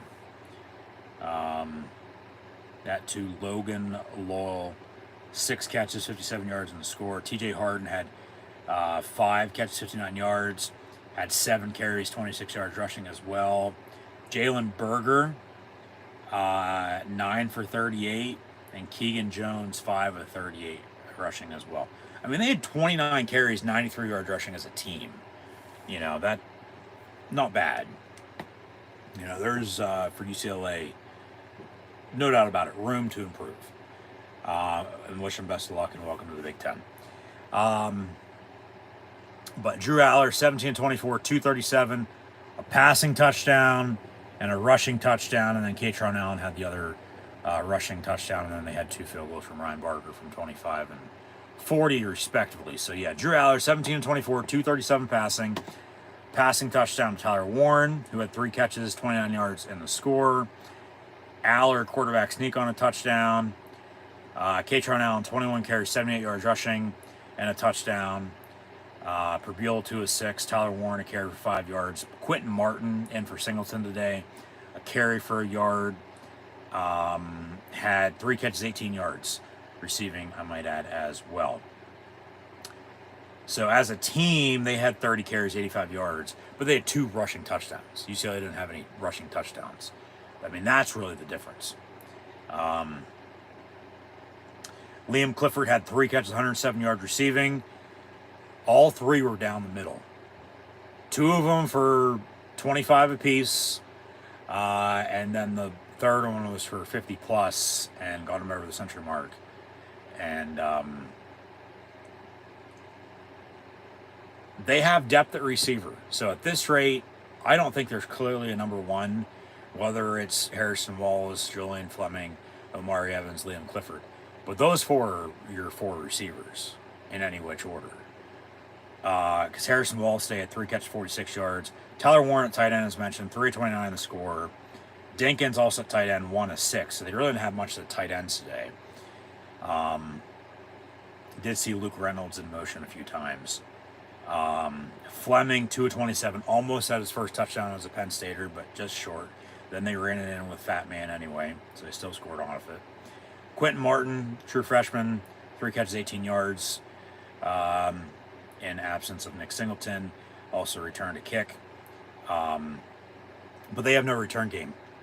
Kickoff, punt return, none whatsoever, regardless of who's back there, so that doesn't matter. Need to figure that out, though. Dinkins, 1 of 6. Amari Evans, a catch for 3 yards. Had a drop, I might add, too. Fat Man, a catch for a yard. But, yeah, defensively, nobody turned the ball over, which was a surprise. You thought there would have been at least 1 turnover, maybe 2. Tony Rojas led the team with 8 total tackles, including 1 for loss. They had 2 sacks, 1 by Jalen Reed, and then Zane Durant and Amin Vanover got credited with a half. 7 tackles for loss as a team. Tony Rojas, Zakee Wheatley, Jalen Reed, Abdul Carter, Zane Durant, Amin Vanover, Devon Ellies, Devon J. Thomas, and Dom DeLuca. And then Barker was good on his 3 extra points, and then good on both field goals, 1 from 25 and 1 from 40. So do the math. At 9 points on his 3 extra points, and then 2 for 2 on field goals, that gets it. If they don't make any extra points or they still miss 2 fucking field goals like they did last week, that gets it. If UCLA scores late like they did, a 1-score game then late, that onside kick's more, impactful, more crucial in the game.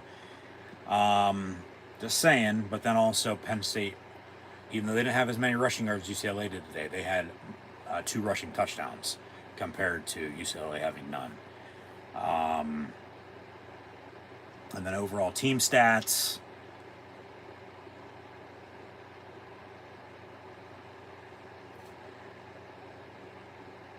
$18 first downs for Penn State compared to their 14. They're 7 of 12 on third down, which was good. Better than it's been. But like I said, with UCLA being bad at third down defense, that's no surprise then. They were 6 of 15 on third down. They're 2 of 4 on fourth down. So Penn State defensively, yeah, they got off the field, but they didn't at the same time. They made stops, though, when they had to. Penn State, 322 total to the 260 for UCLA, 237 of it passing, 85 rushing. So Penn State had more passing than UCLA at 237 to 167, but UCLA had more rushing at 93 to 85 for Penn State. 5 penalties for 45 yards for UCLA, 2 for 20 for Penn State. So they cracked down on the penalties. They were winning time of possession in the first half, but they lose it overall in the entire game. 32-57 in advantage of the Bruins to 27-03 for Penn State. But, I mean, really, it's the run game and it's the defense. It's Big Ten football for Penn State defeating UCLA here today. 27-11, your final score. So, obviously, yeah, need faster starts.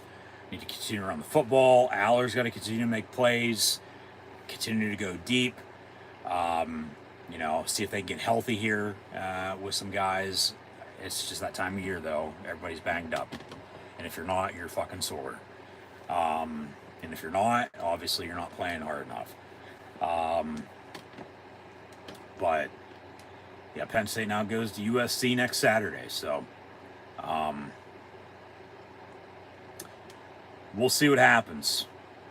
It's going to be a good game. Be a top 20 matchup, as they had last week. But now they're going on the road for the first time in the Big Ten this year, and for the first time since the season opener at West Virginia. And they're going to have to get on more than just a bus to travel on down to Morgantown. They'll be flying out Thursday, not next Friday like they normally would for an away game. They're leaving Thursday to go to LA to take on the fight on USC Trojans next Saturday. So,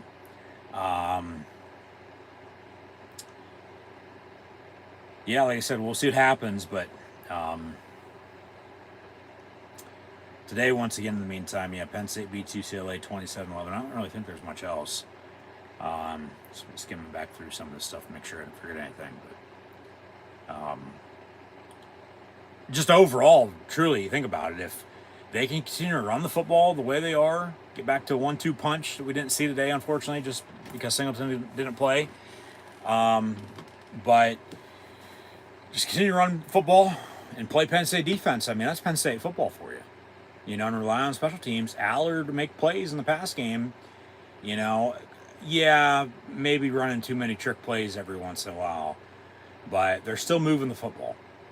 You know, I didn't like them getting special on third down as many times as they did today, no doubt about it. Don't get me wrong. But, you know, they're still getting the job done when it matters, when it counts. So that's what matters, you know, is winning, because that's all anybody ever remembers, whether you won or lost. So you just keep running the football, keep playing defense. Hopefully they figure out the kicking game with Ryan Barker now as your kicker. No more Sanders Hadak once more. He's had his chances.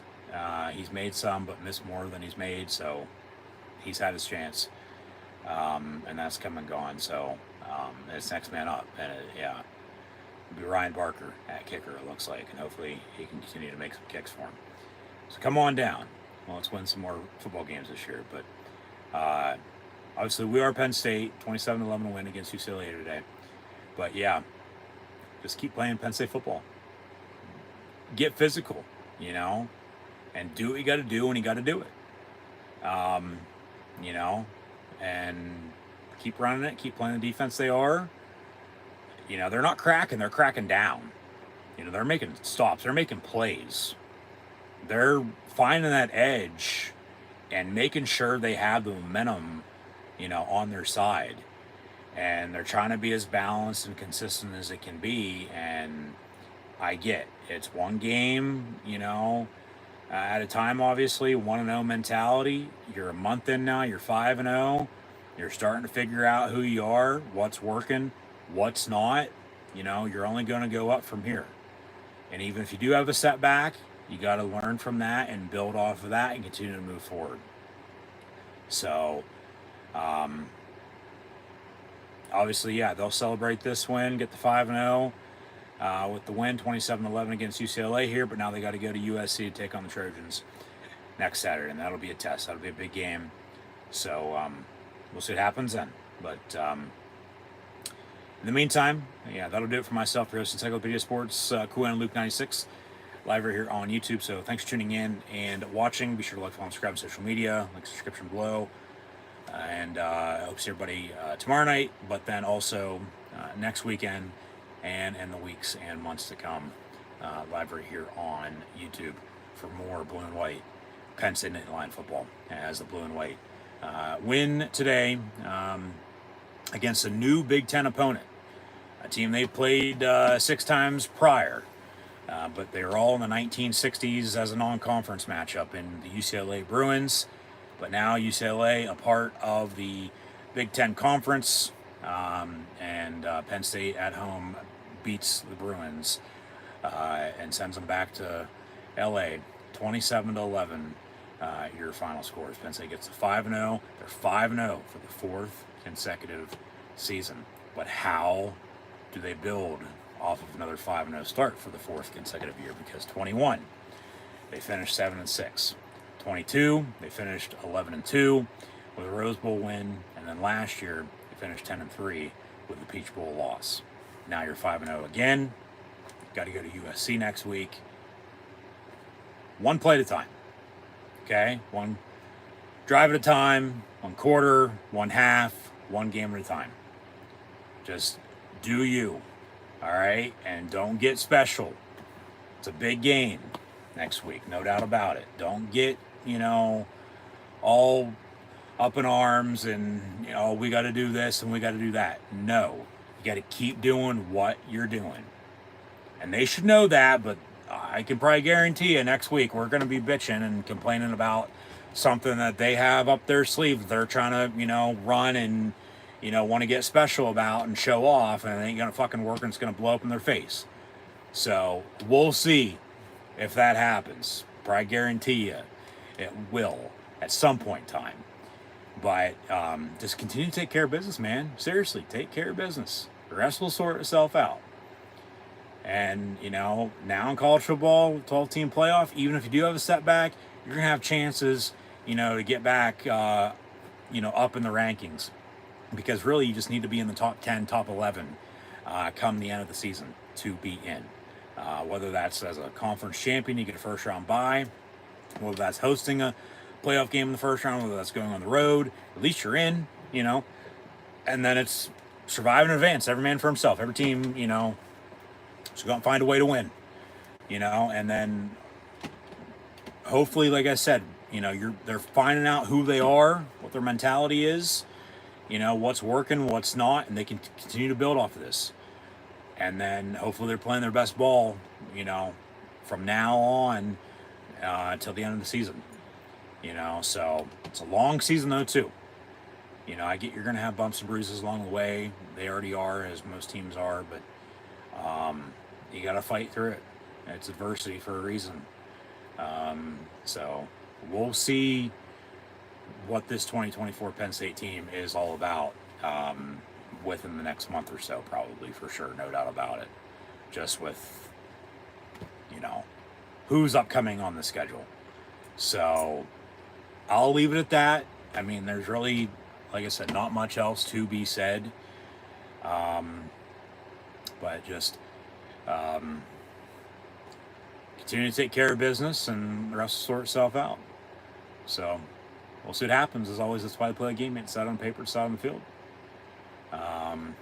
So, yeah. Win's a win here today, 27-11, your final score. Nittany Lions defeat the Bruins and are now 5-0. 2-0 in the conference at USC next Saturday. So, hope to see everybody then. But in the meantime, thanks for watching, and be sure to like, follow, and subscribe on social media. Links in the description below.